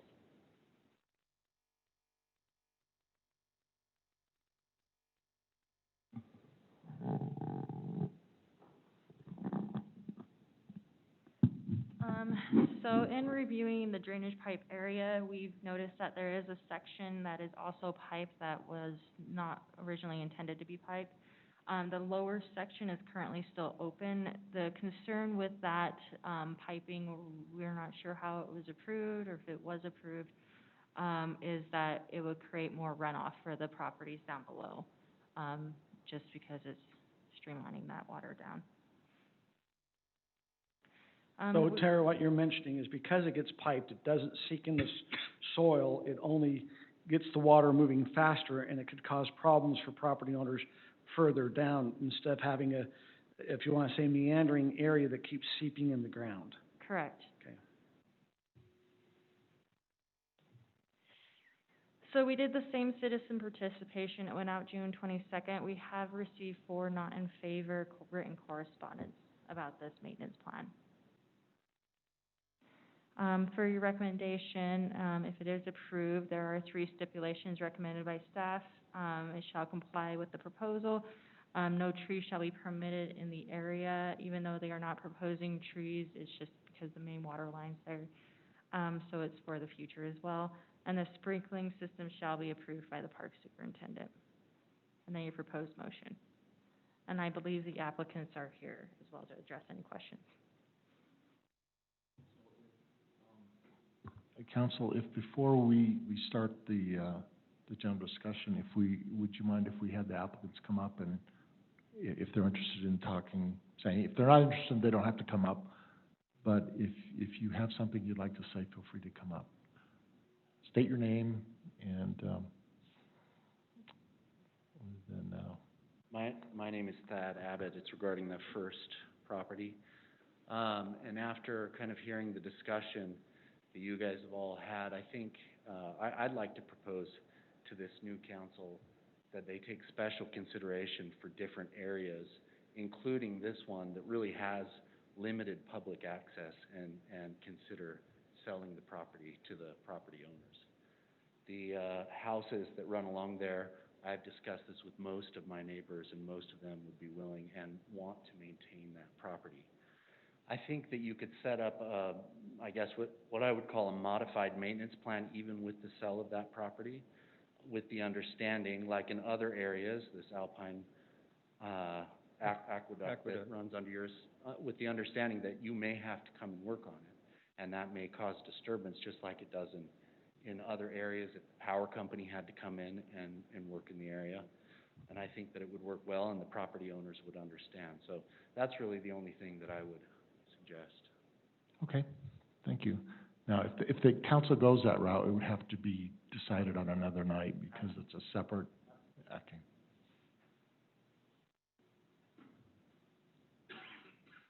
I'm Shane Manwaring, the second applicant. If we could, Ms. Tannehill, that diagram that was kind of, I don't know if I'd call it hand-drawn, but looked kind of hand-drawn. Not that one, the one that shows the future trail and the red and the blue and. Green. So, in green, yeah. I just wanted to clarify, maybe this is understood. You know, near the top, there's a 3-dotted line of blue that says future. And that's not where, like, my property is located. Mine's further down. If you go down to Valley View and you just go up that red line that just dead ends, and then there's a small blue line and another small blue line to the, what would be my left. That's where my property is located. So I'm not sure if the council recognized. Yeah, they did. Okay. Because they were talking about it, it's, with that gap there, they weren't sure that a trail was planned for there. It's the lower blue line. The lower blue line, right? Yeah. Okay, because I guess I wondered if the upper blue line was also feasible or planned, but at any rate, I just wanted to clarify that. But if there is going to be approval through Rocky Mountain as well as the city engineer, and perhaps you would just talk with me afterwards, what would that process look like? What would I need to do to work with the city to have the city engineer and the city park superintendent to review and approve any grading and sprinklers and stuff? Good question.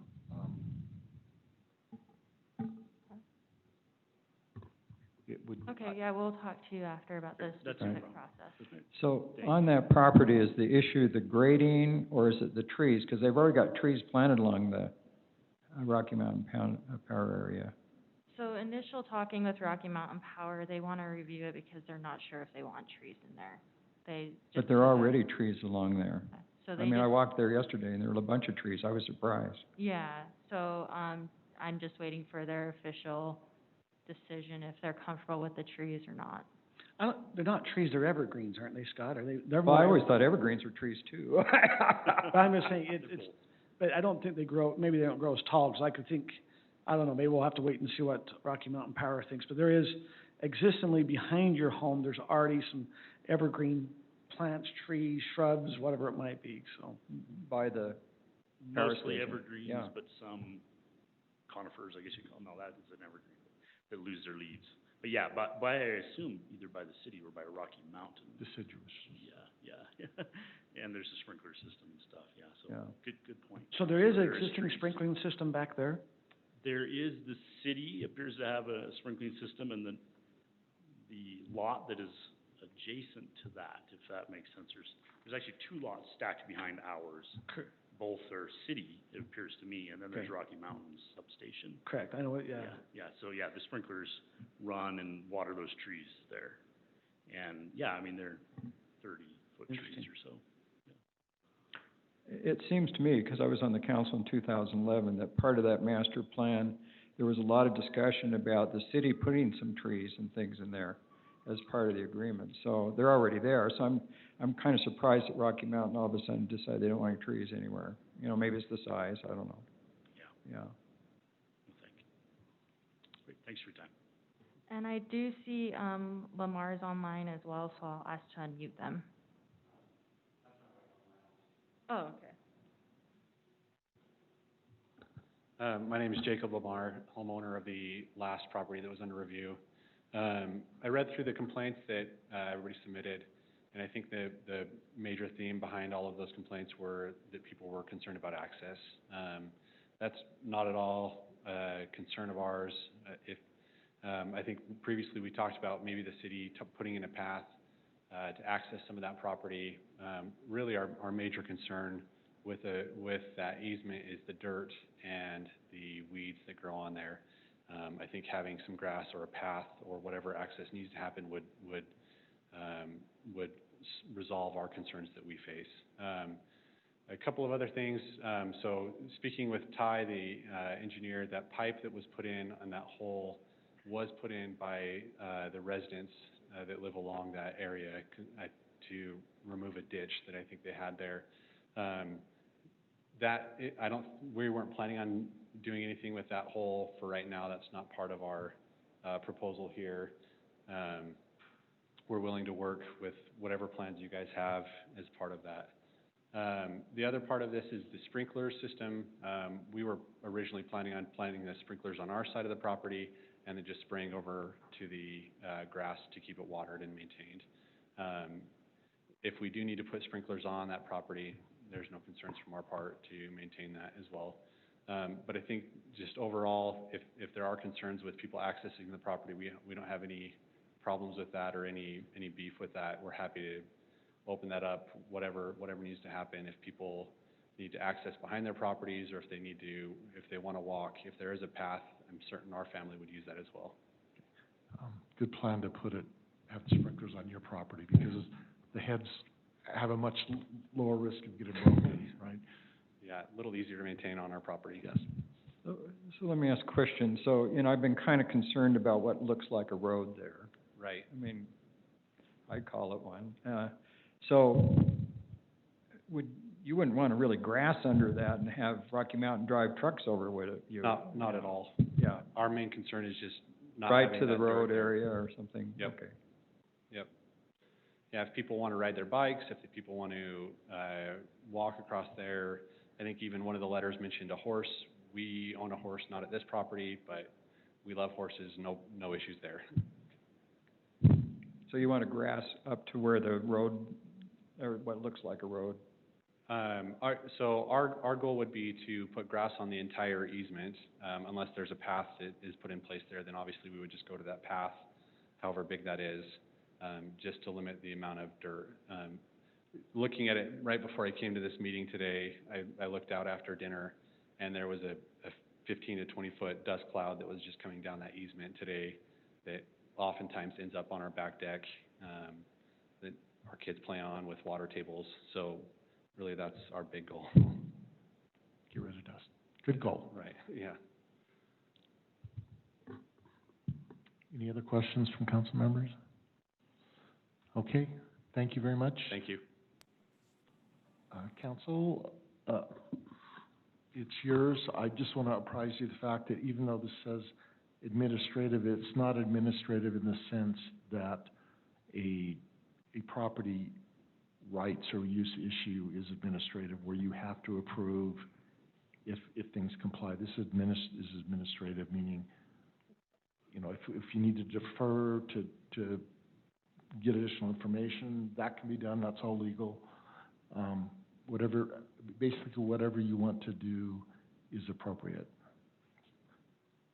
And so if there's a case where we need to do some more homework or have somebody else do homework, then it's okay to punt. All right. Council. I'd just like to make a couple comments, if it's okay. I intend to do that, and then I see you wanted to talk to him.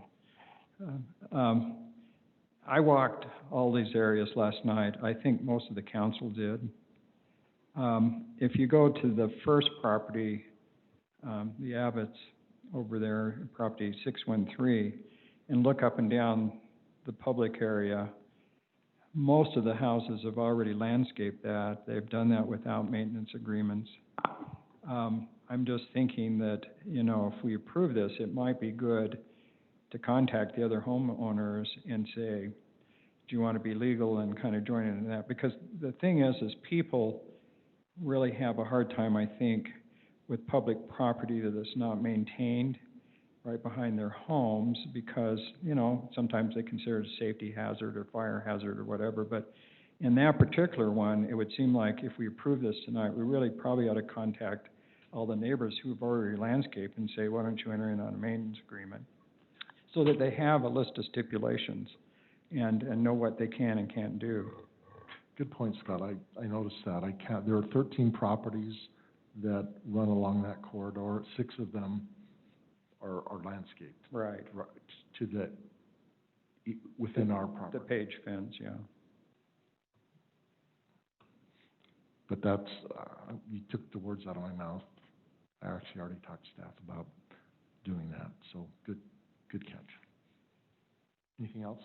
Could you go back to the stipulations slide, please? This one or specific? I think it's the next one.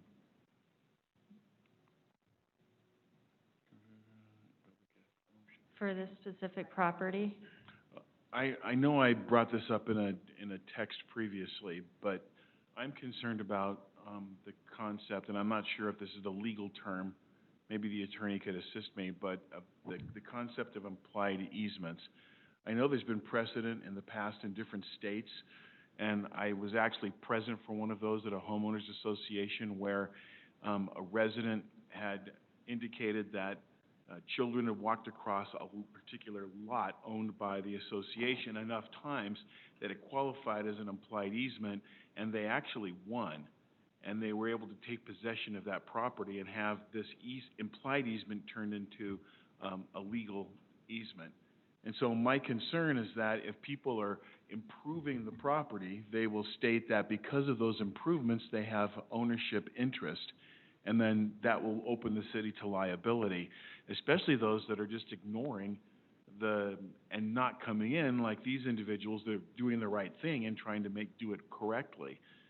And so, I mean, even that particular box on that property could be considered an improvement, and then they have an implied easement, and then they have an ownership interest after a particular amount of time if there's nothing that we do. And I'm concerned about the lack of language in the agreement that states this is not an endorsement at all of property rights. So please address that if you would. Yes, good questions. There's two types of, I guess, easements involved. One, I think that you've referred to kind of children using a pathway or something.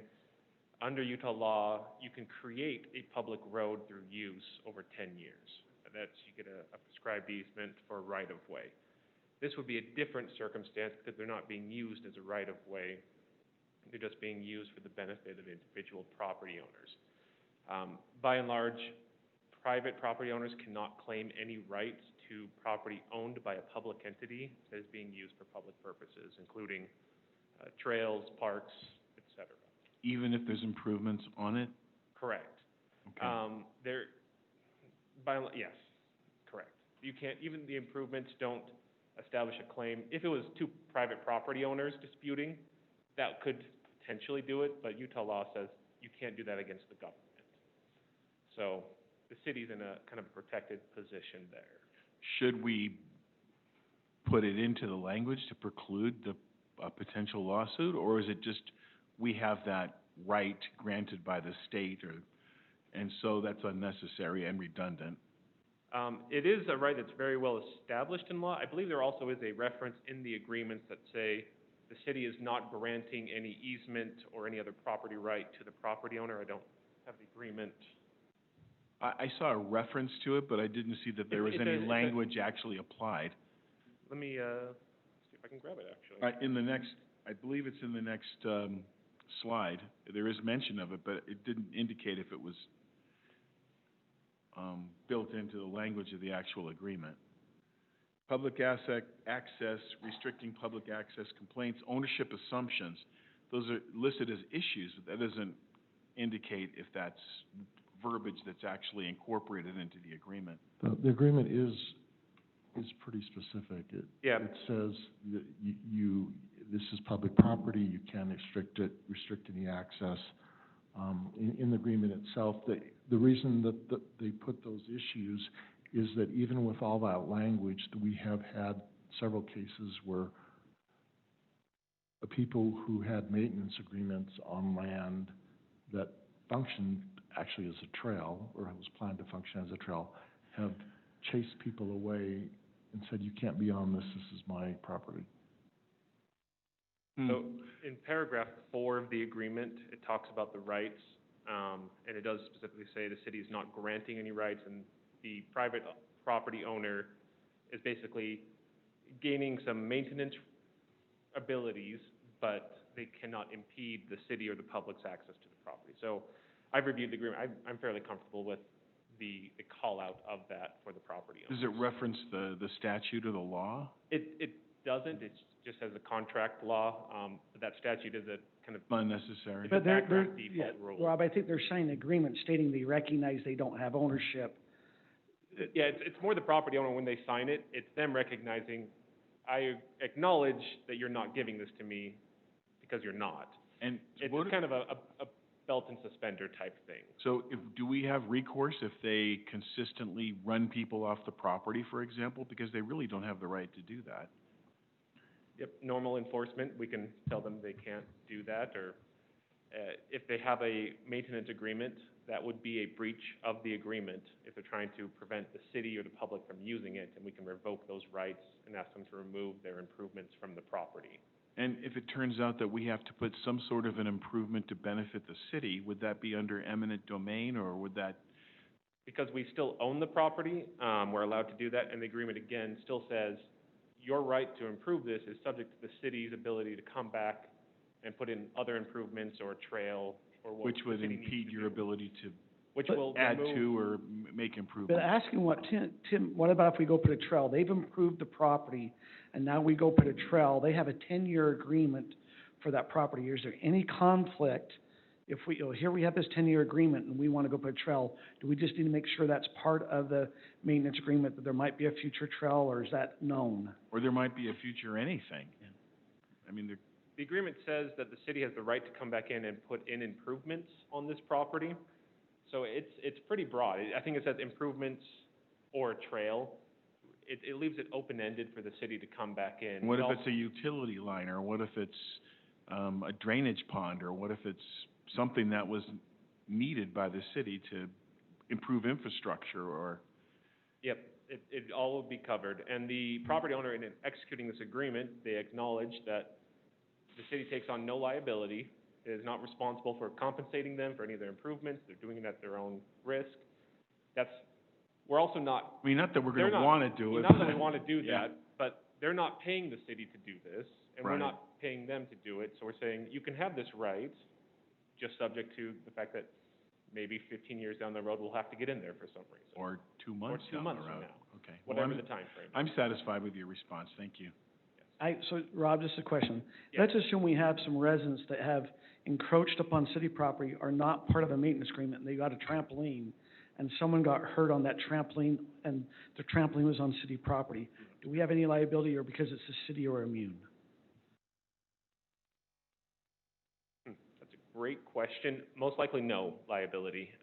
We're not inviting people onto the property. We're not also holding out that improvement or amenity for the public or even that family to use. But it could be considered an attractive nuisance also. Right, which would be the responsibility of the person who put the attractive nuisance out there. The risk of liability is very low. Risk of the city getting sued over something like that, cities get sued because cities have the pockets for it, or are assumed to have the pockets for it, But Rob, if we institute an open space maintenance agreement, the stipulations prohibit things like trampolines.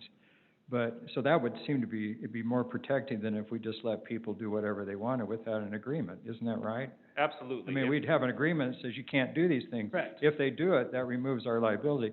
If it just goes ahead and people just do it, it's a little more nebulous, isn't it? Absolutely. Yeah. If they're under the agreement, zero risk of liability. If they're not, no real risk of liability, but, cities get named in lawsuits because they're there. I think, Scott, at one time, we heard that there were 270 or somewhat in that number of encroachments in city property. And so, that's something, I think, as a council, we've got to really Right. discuss. And there's how do we- 5 just on this corridor here, so besides, yeah. Rob, I have another question. Can we go back to the slide that has down what can and cannot do? Okay, underneath not allowed, it says any improvements which restrict or limit access to the property. But then up and allowed, it says temporary fencing or enclosures around a garden during growing season. Do those two conflict, or is there not a conflict with those two items? The fact that they are both in there means they don't conflict. In other words, you say as a general rule, nothing that restricts access, but you do allow this thing. So by definition, they're not constricting, it's an exception to that. So if they were, for example, to make a garden out of the entire, and we're talking hypotheticals here, right? They were to make a garden out of that entire section and then fence it, they would be violating the access restriction. And they couldn't say, well, it's a temporary garden fence, right? Because the fact that they put that garden in on that entire property would have restricted access. Yes, and let me also add, the improvements have to be approved by the city as part of the improvement plan. I mean, any improvement that's not pre-approved by the city, regardless of what it is already in violation. So if they get permission for a temporary fencing around a nice 5x5 little garden, and they build around the entire area, that's, even though it's still temporary fencing, that could still be a violation. So you're saying we'd know about it, part of the agreement, so it's known when we agree to it? Yes, I believe all of these applications, they showed, this is how we plan to use the property, and you're approving it in line with what they are presenting to you. The next question, in January, we did an open space moratorium. Is this fall underneath that moratorium that's in for a year, or is this something we can enter into agreements? Because we did kind of an open space moratorium. I thought that was for surplusing trails or. It was for studying out of all the fee. It was for open space maintenance. It was for, the open spacing and deciding on trails. I just want to make sure that, how does this fall in if we have an issue? The purpose of the moratorium was broader than its actual effect, if that makes sense. The moratorium only suspended the two city code that reference disposal of open space and neighborhood option trails. Those are the only two provisions being suspended. Now, you could say, we have this moratorium in place to deal with open space issues more generally, but that's just your policy decision whether to approve these or not. I think we, as a city council, many of us have gone out there, we've walked these properties, we've seen what has been there, and it just makes sense to enter into maintenance agreements here. It beautifies the land, it takes care of weeds, it takes care of the city not having to maintain it. And I would just like to put out there that we approve the Abbott, we approve the Manwaring for the third property, the Lamar property. I think that's a little bit stickier because there is that potential for a path there. And so, looking at that one, I'd like to approve the grass going up to where staff would like to look at it and put a path there, and that decision be contingent on where staff puts that path there. Now, there's also a planned trail going east and west by the Manwarings. Or proposed trail, right. Yeah, it's a planned. So they would need to keep it open where the proposed trail maybe would be, and that's the only concern. Do we know where that might be? So I guess, like you were saying with the Lamar property, we could also ask staff to map out where their trail would be. Yeah. And then. And leave that area. And then say, this is where the trail is going to be. If you could leave this and just do your landscaping accordingly. Yeah, I think that's great, and I think then the discussion for maintenance agreements, for open space, for, do we sell land, do we not, be saved for another night, because I know staff is working really hard and diligently to look at all these properties and to come up with plans, and this is almost, just kind of a temporary fix to what we hope, as staff and city council, to really have a set plan. Correct. So that we're not doing this piece by piece, but we actually can just take this and say, these are maintenance agreements, these are areas where land can be sold, these are areas where it cannot be sold, and basically just have more direction for city residents instead of coming piece by piece to city council. So, Kim, are you recommending that we don't, there was a discussion about the pressurized irrigation, that the city in the future is going to be doing some metering. That, that it would appear these individuals would be hooking up the pressurized irrigation, and if they're metered, that at some time we were probably entering into a fee system with the metering. Now, we might be, 2 years away, we might be 10 years away. Are we okay with these three not having anything about metering in there, and we just discuss that later in the fall? Or do we want to try to include something with the metering fees with that? I mean, I'm okay kicking the can, or we can talk about it now. But the Lamars and Manwaring do have meters already. So, I mean, it depends on when we institute a different fee schedule for metering, when we have it throughout the city. But, so what are you proposing, Kurt? It depends if we want, I would rather just say that upon that they need to abide by the metering fee, if it's instituted. We don't need to go into a great big thing. It's just, I think we're gonna have to discuss that here in the next couple of months. And then we can go through the whole maintenance agreement thing in open space. Yeah, I think that could just be included with that whole schedule of, proposed maintenance and open space, and just have that go along with our plan. This is how it is, and this is included with the PI. Yeah. So Kim, what you've outlined, I'm okay with. You're talking up at Lighthouse. We really don't have any issues up there with the Abbotts. The man-wearing, as long as the city staff goes and states, hey, this is where the path is gonna be at, and then we have down with the Lamars, the city staff would once again say, hey, this is where the path, and they would allow them to landscape up into that. Now, the man-wearings, we'd let them landscape over even where the path is at, as long as they keep it open.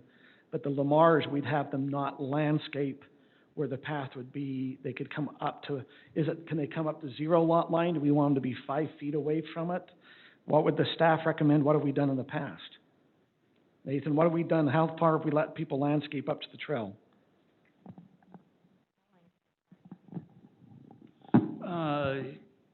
We've done, for selling, it's 5 feet. We have a 20-foot corridor, 10-foot trail, 5 foot on each side. So what you're stating is maybe up to 5 feet of the trail? Where it's, so just in to be this case- consistent what we've Yeah. done. Yep, in this case, what I would say is, here's our corridor, that we plan for it, and we kind of do it out. It's a 20-foot corridor, and you can go to that corridor. I'd just like to make a quick comment here. I always say quick, it's not, but I'm sorry. I agree with Councilwoman Rodella and Councilman Osler and the comments I've heard from Tim and Councilman Bills, or Woman Bills. But anyhow,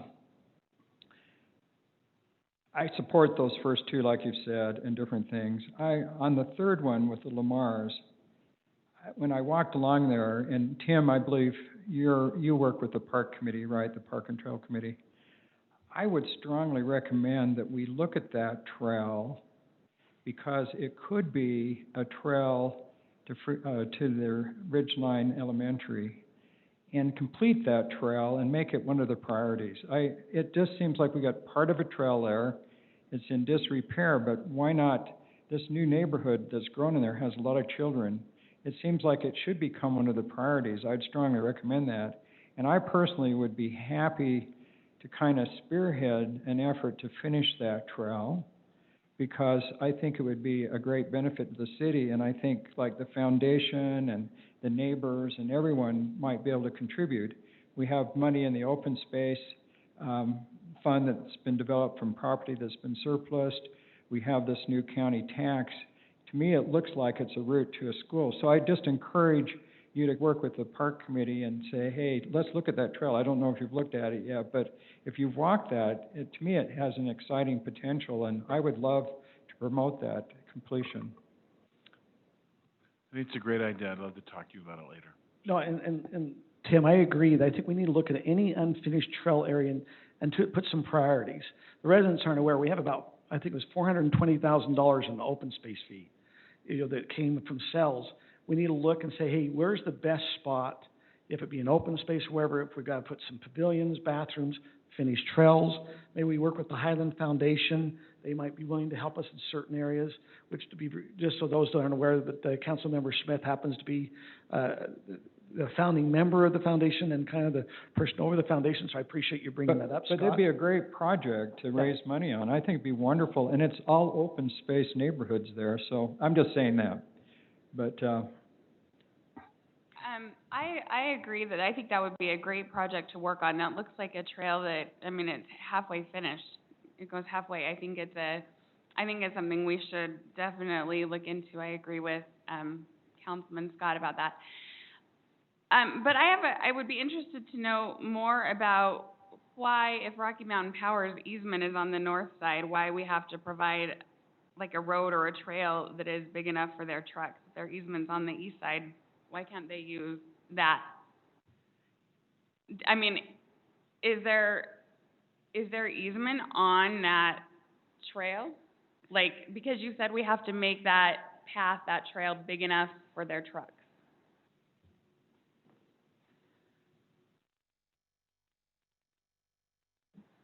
As I mentioned, that's one option. So we don't necessarily have to do a full, like Murdoch Canal Trail asphalt width. We can do a simple 10-foot asphalt path that people could walk on, and they drive in the dirt. And it might be Rocky Mountain, to be honest, if they need access there, and we're gonna have to, let's assume our trails are only two-inch asphalt. But because they're gonna be putting trucks on it, that has to go 5-inch asphalt, I don't think it'd be unreasonable to look at Rocky Mountain and say, hey, this has always been a trail corridor, it's part of our master plan, you've come put this power corridor You here. can help pay for it. Yeah, I mean, now it's an ask, it's, I don't know how we're gonna, but we've painted the picture for many years, this is a trail corridor. That's right. They've come and built some of these power lines, maybe they had the power lines before we had the trail there. It existed before That the subdivision. unfortunately, that might be our issue. But now there's other access, as you look at the power, the great big power area, there's no way they can access to the north, because that's pretty hilly. But there in the south, it gradually goes up to where the trail ends. I mean, they might be able to access other things. I do get nervous about heavy equipment on top of our trails. It will hurt our 2-inch or 3-inch asphalt trails. 1958 is what the easement was on the property The other for thing. Rocky Mountain Power. The other thing I want to say, because Mayor mentioned, maybe getting some of the other neighbors on the Lighthouse Drive to enter into an agreement as well. I think that at some point, we're gonna have to give staff clear direction as for what we want to do about enforcement. Because we can do maintenance agreements or not do them as much as we want, but if we haven't decided what direction we want enforcement to take, then I guess I'm wondering what the point is. We've got all over the city, people who encroach on open space. So what do we want to do with people who have agreements and people who don't? What do we want staff to do? I would favor having them enter into agreements, so we know, they know. That if I had wishes and dreams, I'd put on. You don't have wishes and dreams, Well, but not this year. I will give my wish No. to the city, and I've mentioned this, that part of the agreement, it says on their utility bill, it notes that they have a maintenance agreement. I'd love to see if we could get on the utility bill where it really notes they have a maintenance agreement. I'd love to find out when we sell the property, that the new property owner is aware of that maintenance agreement that's in place, because I think that's where we're having the issues. There's just some cells. I think it's after a couple of years of entering the maintenance agreements, their owners feel like that they've been maintaining, and so they start taking more ownership. And I think if we could have, some way to be able to help them, if it be some format where they know that that property that they are maintaining is still owned by the city, and that it has to be accessed from the public. But if we have some that are encroaching, I'm in favor that we contact and bring them in compliance. Those who aren't in compliance, we notify, and they either remove the improvement or they enter into a maintenance agreement. And then I think we have to back staff up on that and give them the resources to be able to do it, because that's a big job. Other than that, I'm ready to, vote on Councilwoman Rodella's motion. You could make the motion. There's not been a you were motion making- made, it was just Yeah, a we need to discussion. do I thought you were ready individual to make a motions. motion, Kim, I'm So sorry. I'll- You're I'll- not gonna do it? Do you wanna make the motion? I'll make it. Hey, Scott, Whoever. you asked about that easement? Yes. And I have the language if you want. The easement For the Utah Power and Light. No, that's okay, I believe. I just wanted to make sure. Yeah, it just says, perpetual easement and right-of-way for the erection and continued maintenance, repair, alteration, inspection, relocation, replacement of the electrical transmission, distribution, and telephone and telegraph circuits, and guy anchors, all that kind of stuff. And then it says, together with all rights of ingress and egress necessary or convenient for the full and complete use of the easement. So I move that this is gonna be up on the Thad Abbott property, which is the one up on Lighthouse Drive. We need to do 3 separate motions. Yes. I move that the city council authorize staff to execute an open space maintenance agreement with Thad Abbott, subject to the following stipulations. 1, all improvements shall comply with the proposed maintenance plan dated May 26, 2020. 2, no trees are permitted in the open space owned by Highland City. I'll second that motion. Okay, that's been moved and seconded. Aaron, do you want to try doing votes on these? Okay, so this is for the Abbotts.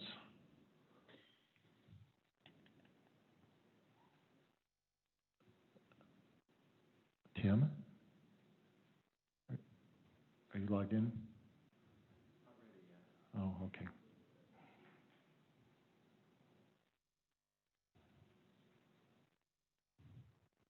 Okay, passes unanimously. Now, this does not preclude in the future the council making other decisions on selling or disposing of the property otherwise. Okay? This is for the one. Item 4.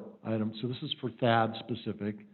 Now, because you were here, THAD, I'm gonna try and obligate you to just stay the whole thing, so at least till 4, 5, and 6 are done, right? Hey, Mayor, I move that the city council authorize staff to execute an open space maintenance agreement with Shane and Kaylee Manwaring with the following stipulations.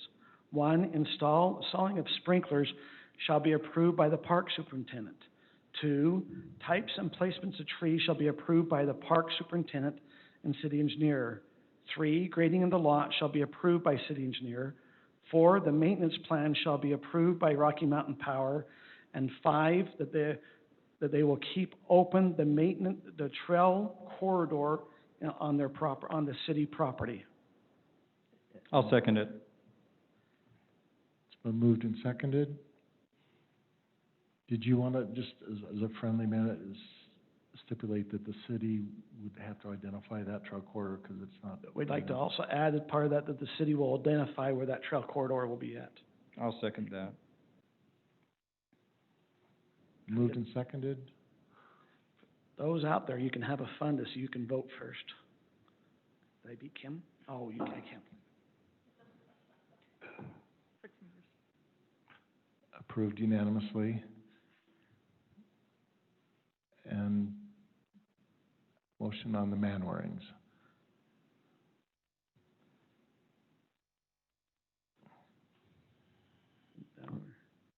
Or actually, that was the Manwarings, right? So That was Manwaring. motion That was on the Manwaring. Lamar's. Trying to find I'd like to make a motion for item number 6. I move that the city council authorize staff to execute an open space maintenance agreement with Jacob and Lori Lamar, subject to the 3 stipulations recommended by the staff and another one that I'll add. 1, all improvements shall comply with the proposed maintenance plan dated July 2nd, 2020. No trees are permitted in the open space owned by Highland City. And 3, the sprinkler system shall be approved by the park superintendent. The 4th stipulation that I would add is that we instruct staff to basically map out where a trail would go in the future so that Lamar's can grass up to that trail corridor. Also, the other stipulation I would add is that we have some contact with Rocky Mountain Power and coordinate efforts on whether we need to leave access with a road base there so that they can drive trucks on that area. Does that make sense? I think we need to address those 2 things because they're coming in, and yet the Lamars basically want to grass to that area, but I don't think they should grass over. Scott, can I ask just a clarification? In your motion, are you stating that they can grass up to the trail or within the? Yes, that's why I want them to mark it up to the trail. So we're not following the standard, what the city has done, where it's 20-foot corridor, 5 feet on each side. You're recommending they can grass all the way up to the trail? Or are you recommending that it's a 20-foot corridor, 10-foot trail, and 5 feet on each side of the trail? I would recommend that they grass up to the trail on the one side of their property, because that's kind of what we've done throughout on several maintenance agreements and in other areas where people actually have a maintenance agreement and they grass to the trail, which beautifies the trail. I mean, I'm not sure. That is consistent. Yeah, that's consistent with what's been happening. No, hold it, no, just tell me, Nathan, I thought I just heard from you that what we've been doing is a 10-foot trail and 5 feet on each side, and they don't bring grass up. I just want to make sure. For purchase, yes, for purchase. For purchase. For purchase. Maintenance agreements, what have we done? I don't know. Like I mentioned, we've done 3 since 2017. We didn't Right. get into. So I just want to point out, for example, and Councilwoman Bills has been along this, I don't know if you have, but the trail north of Caddy Lane, I don't know how many people there have maintenance agreements, if anyone does, but they're all landscaped up to the trail, and it's beautiful. For those that have walked along there. And I just think going right to the trail without encroaching on the actual asphalt beautifies the city and decreases the maintenance. So that's what I'm proposing. I absolutely agree on that one. Yeah. Love Caddy Lane. Isn't that gorgeous? Yeah. Yeah. Okay, moved and seconded. Has it been seconded? No, it hasn't. I'll second. So motion by Scott, second by Kim. Any further discussions? All right, ready for a vote?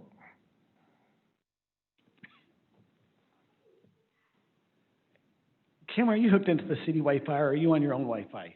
You hold your cursor over the spot where you think the yes is. That passes unanimously. All right, next action item. Thank you, residents, for coming. You're free to go or stay and be entertained. Council speak is always interesting. There's not much left, I promise. I just want the council, I get an ice cream cone if we're done by 10. If not, I owe. I'm okay either way, but I'm just letting you be aware where my priorities are at. Wait, what do you get? I get an ice cream cone from From Arctic who? Circle. You all do. Me too. It would have been double dipped if we'd ended by 9:30. Why didn't I get that text? I have cookies.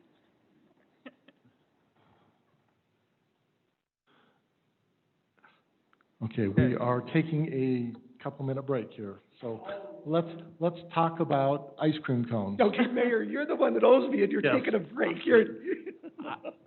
I told council if we finished before 10, or some council members, but it applies to all, that I would buy them a ice cream cone at Arctic Circle.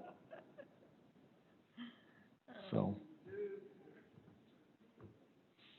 if And we. I don't want the free one. You know they do the free, Oh, the courtesy cone? Oh, No, no courtesy for me. I didn't get it that's my clarified. Was loophole. it courtesy cone? Is that what I'm getting? My secret plan foiled. I know all about those. I believe they close at 10, right? So if we get out of here, we can run over there really quick.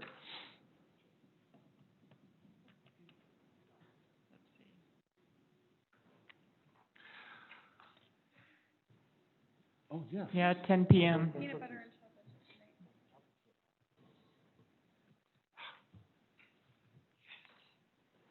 I'll have you know, that's why I Scott, I'll supported get your her courtesy running. cone.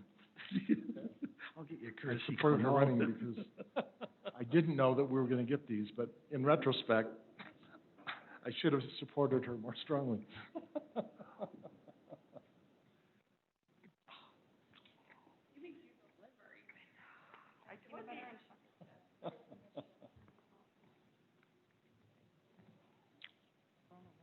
I must confess, I did text Councilman Rodella earlier and say, you really want that ice cream, don't you?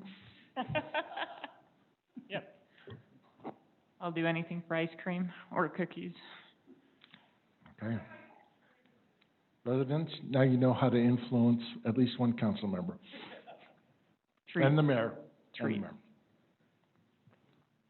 Okay. It looks like we are, oh, you missed snooze, out you on lose. Brittany's cookie.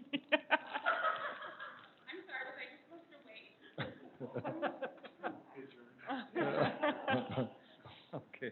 All right, well, we can do two things at once. We can have a cookie picked up and continue with our next item.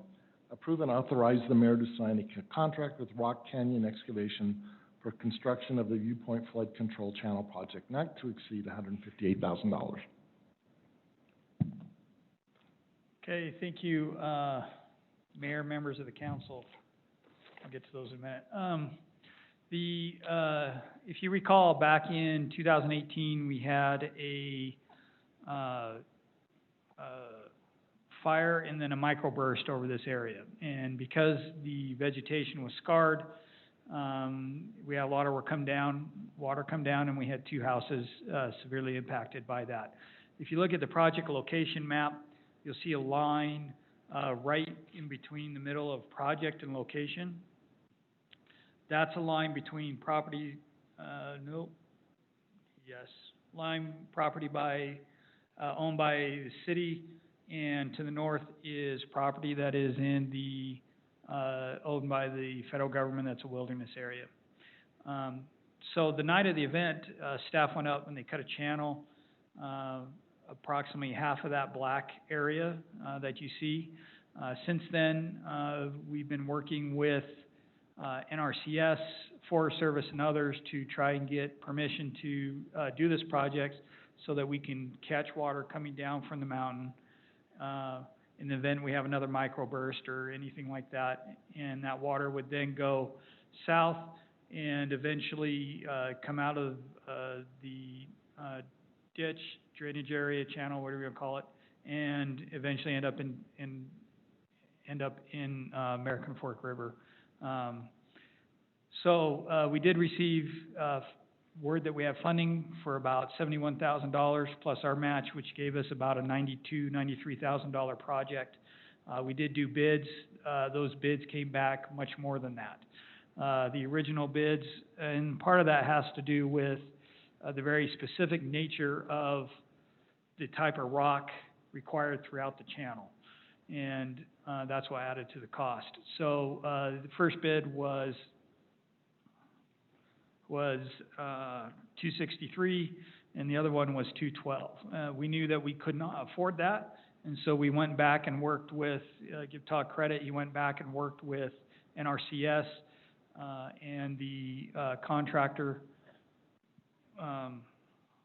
Rock Canyon Excavation, to lower the cost to $158,000. We did that primarily by adjusting the rock size. If anybody's ever bought rock, you can buy it minus, you can buy it, minimum this size, all that type of stuff, and that's what we adjusted. So first, we're asking the council to authorize Rock Canyon Excavation in our contract them for this project. The funding will come from the city and or NRCS, and there's two options as it relates. Two scenarios, not options, two scenarios that will come forward. We have, since we knew the project exceeded the budget, we started the process and the paperwork with NRCS to try to get additional funding. That additional funding above the 71 and 92 with our match would be split 50-50 between the city and NRCS. That portion would. Signs point that we'll get that funding, are positive that we'll get it, but we're not sure yet. Nothing formal has been approved. So under that scenario, assuming that comes through, NRCS would provide about $105,000 and the city would provide about $53,000 of the project cost. If for whatever reason that is denied and NRCS doesn't provide that funding, then the city's portion would be $86,657, and NRCS would provide $71 million. No, I'm kidding. That was a typo in the report. $71,343. So that's the two scenarios that are playing out. We do have a deadline of August 18th. When we got the funding, we knew we've already had the deadline pushed once because they have a specific time frame, and that landed right in the middle of winter, and you couldn't do it because the ground was wet and et cetera. So they're counseling us to have that done by that date. And so that's why we're before you, before we know whether or not we have that existing funding to use those federal dollars.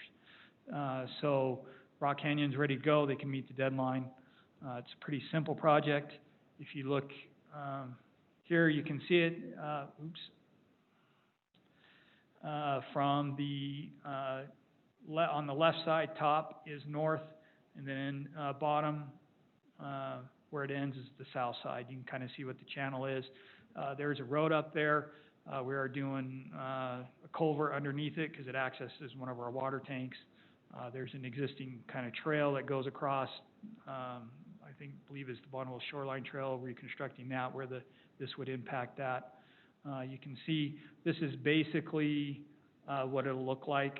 There's a couple other areas that are, a little bit different, but basically what it looks like, you see a rock channel, with the slope on the left side, so that goes down west towards the houses, and then, the rock channel, is up on the hillside and it comes and catches and goes Nathan, south. is this, so in 2018, we had the flood of Viewpoint that flooded a couple of homes.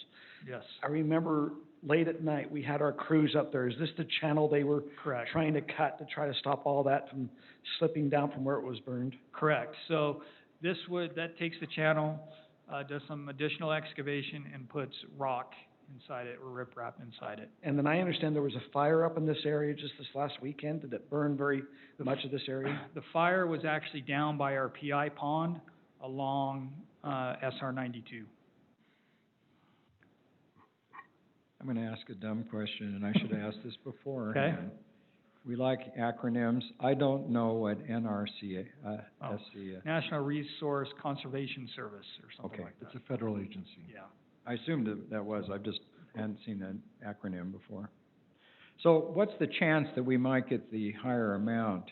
It's looking good right now. The indications are it's gone from local office to the next one, regional, and they signed it off and it's on to the next one. So it's looking good. Don't know for sure. So if we approve the motion, what we basically say that we're hoping that they pay more, that we don't Right. have to pay more than 58,000, but we just don't know. We don't know. But we're approving, if they don't approve it, we are approving that the city would pay The extra. 86,658.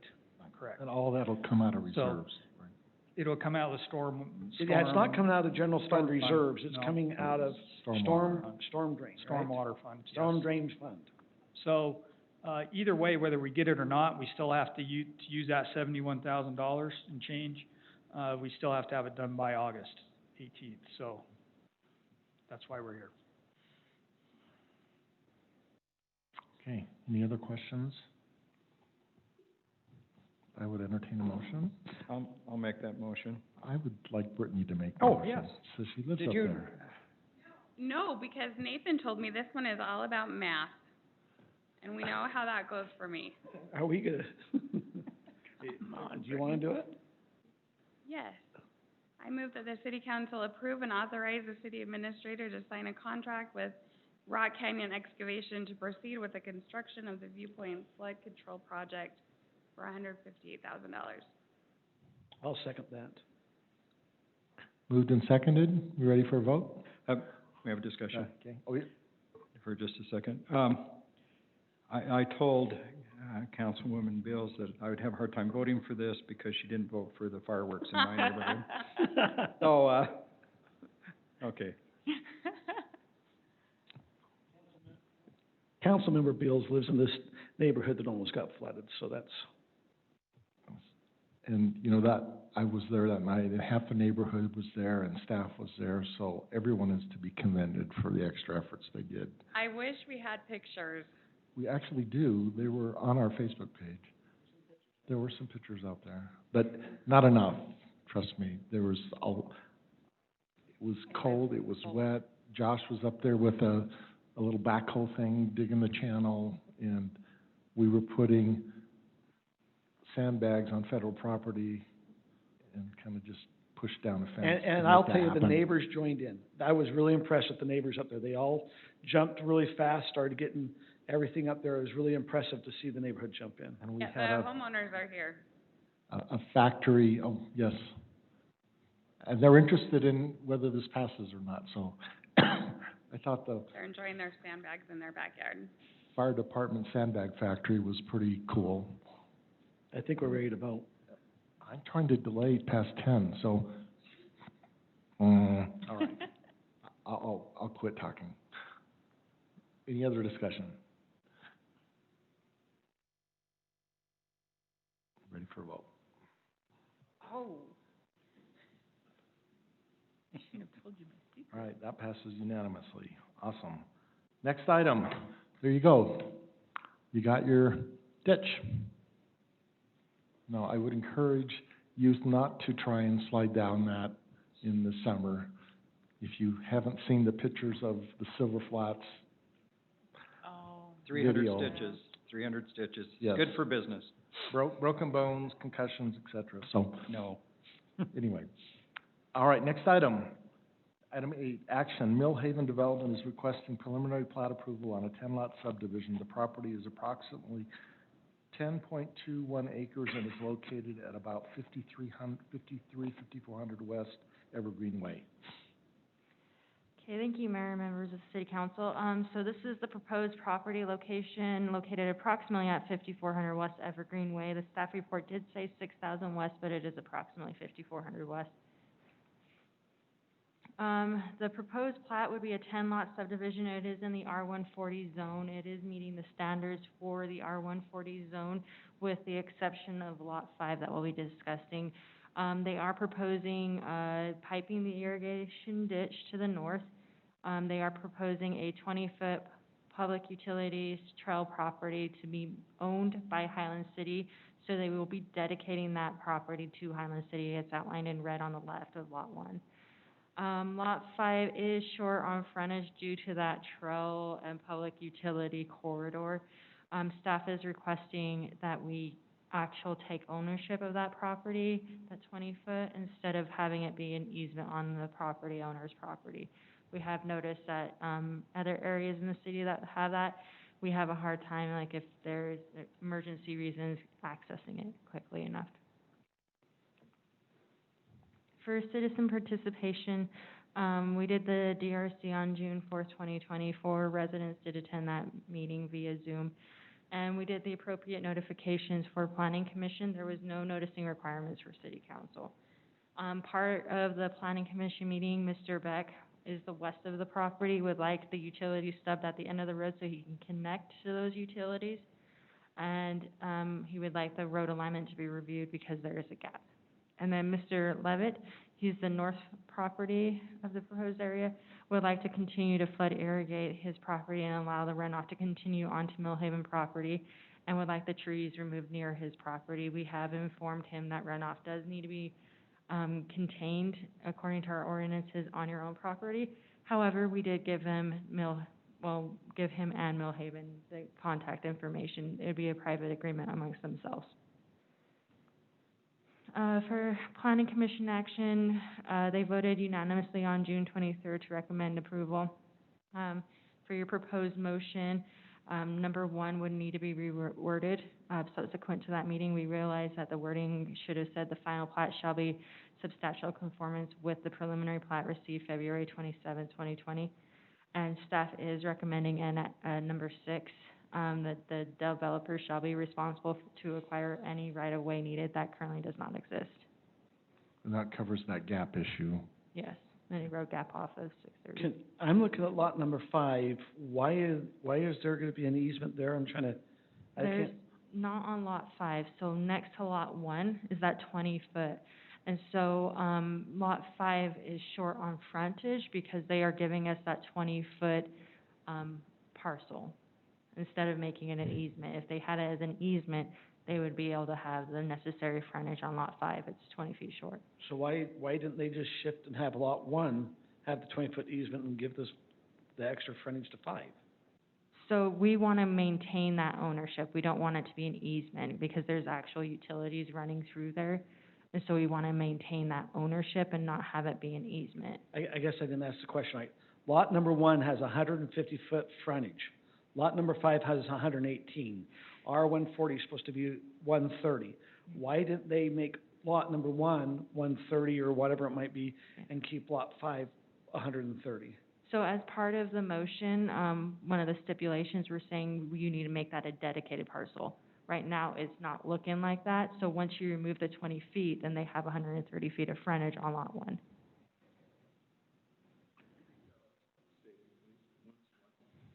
So the 20 feet on that lot 1, we're requesting that it becomes a dedicated parcel. And when you do that, it'll be 130 feet of frontage on lot 1. So the plan is to put a trail in there besides the utilities. Is That's that what correct? we're proposing, yeah, just a dirt trail. And how does the city plan to maintain that? Will it be native vegetation or what is the plan? Because these 20-foot dedicated corridors oftentimes become problems. I'm just wondering what our plans are with it. So we're just proposing a dirt native trail. We would do our standard mowing schedule for native trails. We're not proposing an asphalt trail. And where does the trail go? I mean, so we have a trail on lot number 1, where's it going? Just connects 2 streets. We're gonna have to maintain it because of the utilities in there, so There's we're a just proposing. street, if you go south and west of where that, see how that, there's a street there, but there's no road that connects them. So it's a trail to connect 2 streets. Yes, for use. And there will be sidewalk along those streets, it looks like, is that? I'm assuming that's correct. No, that's, we're basically connecting Yes. pedestrian area. There won't be sidewalks on the side of lot 1, is there? No, it would No. just be the trail. Not where the trail is, but up above, there's a Where the road sidewalk. is. Down below, there's a sidewalk, it looks like, yeah? And it would probably be a convenient access for neighborhood kids who want to play with each other, I imagine. So it has residual benefits, not just ours. And the applicant is here to answer any questions as well.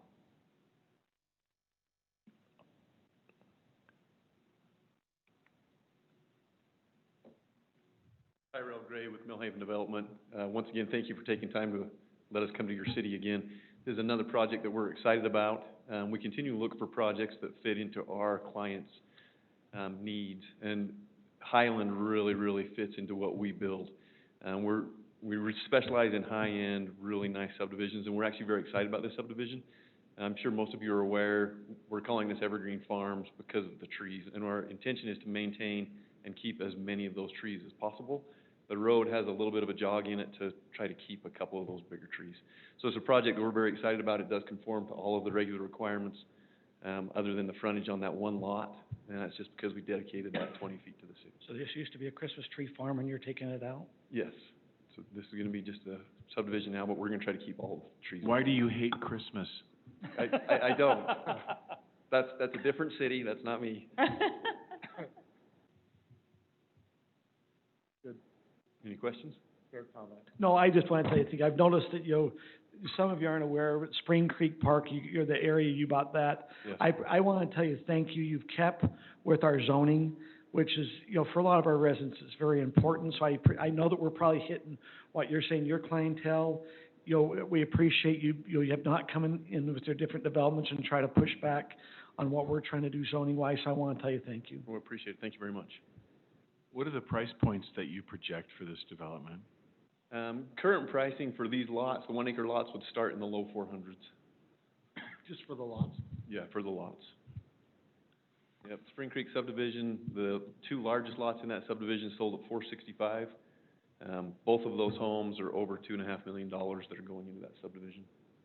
And those residents are very excited to be here. It's something that we take pride in, like building those higher quality homes, and we like bringing those individuals into these neighborhoods. So And you're they love Highland. you're the exclusive builder for? Yes, and this will Okay. be an exclusive Millhaven subdivision.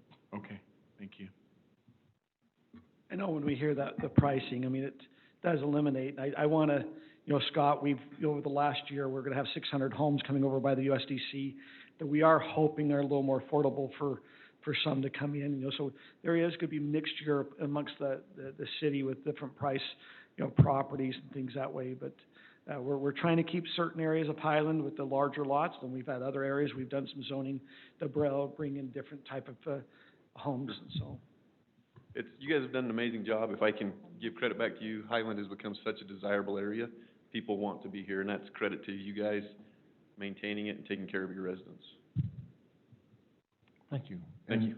And I echo his sentiments on thanking you for Absolutely. being good to work with. Just a piece of information on this. I did talk to Alpine City Administrator about this road connection, because as you zoom out, it goes.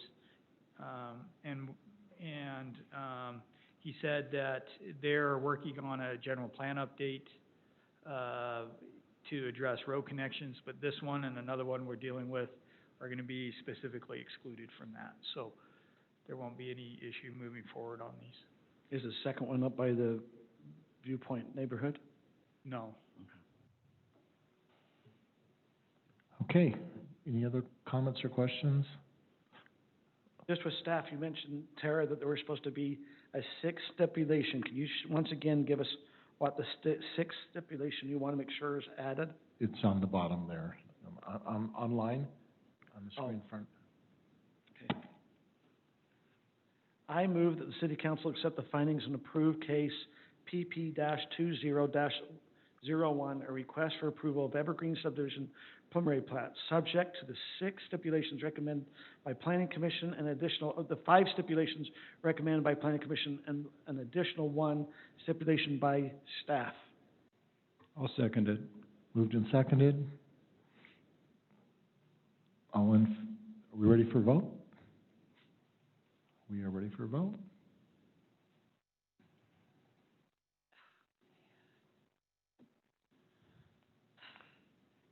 Okay. That gets approved unanimously. Our next item, thank you, Millhaven, we appreciate you being here, is any staff or council communication items? Seeing, Looking at the July 21st city council meeting, do we have a lot of items on the council agenda? I know that several staff will be out of town on the 21st, being our recorder and our city administrator. I think we have, our planner will also be going maybe in for operation, and so I just want to be sensitive to that, as well as maybe others who might be out of town. So we talked about that, this morning. Right now, we don't have anything pressing as far as, plat or land use or anything. We did talk to, McKay Christensen. He would like to discuss that on August 4th. We have, some minor things, like the mayor has, some awards that he would like to do, and a couple minor things, but nothing, we're a little far out right now to do that, but nothing, big right now. and those, I can just ask them to come on the 4th. I don't think that would be an issue. I would like to see us, if we don't need to have a meeting on the 21st, to move that to because we have one that would be just on the 4th of August, and that'd give us a little bit of family time, and those who maybe like to travel might have some opportunity. Okay. So all of you that don't hate children, you therefore support. Oh, shoot. Are you good with that, rest of the council? He's not necessarily going anywhere. I'm going. Nathan will be gone. I might give everyone some fish. Let's just put this, I'm going to a place where there's fish. Oh. Alaska. I'm going fishing in Alaska. You have to get a COVID test 3 days before. I know, I've had to already order it to get here on that Friday. In Yeah. order to go into Alaska, which I got to hurry, you have to have a COVID test 72 hours before and present it at the airport, or you got to quarantine for 14 days. So I'm already planning for that. So Scott, are you gonna stick a swab Up his nose? No. Get it he'd done in probably- 72 He'd hours. want to probably do something else to me, but anyhow, I'll just tell you, you need to do it exactly before, because the tests are taking 3 days minimum. I had a group going to Alaska, and it was a mess trying to get their tests back, so that's just one thing. I just had one quick question. Back on December 3rd of last year, we talked about the William and Peck people, maybe hooking in the pressurized irrigation. They were gonna come back and bring a proposal, and you're gonna bring it back to the council. I'm just wondering if, when in a future meeting, if we can do that, because I understand they've brought information, there's been discussion, maybe just get an update So on that. our original plan was this evening. Todd wasn't here. Obviously, he's out of town. Didn't want to do that without him. We thought about the 21st, but if we're going to push it, then it would be on August 4th. August 4th, okay. I just wondered if they were gonna get a report back. So if you recall, as part of the budget, there was a request to have a discussion about future projects and start funding. Tentatively looking at September 8th, I think that's a Tuesday, as a work session to begin that discussion. So if you would check your calendars and get back with me if that doesn't work. Thank you for letting us know this far out. This is, So- if COVID starts to calm down, then you see business and Yeah. travel and. So that's the plan right now, so. So based on that, our next meeting would be August 4th. Planning Commission will be June 28th. We'd have another council meeting on the 18th and a Planning Commission on the 25th. Correct. Any other items for discussion? I would entertain a motion to adjourn. I move that we adjourn.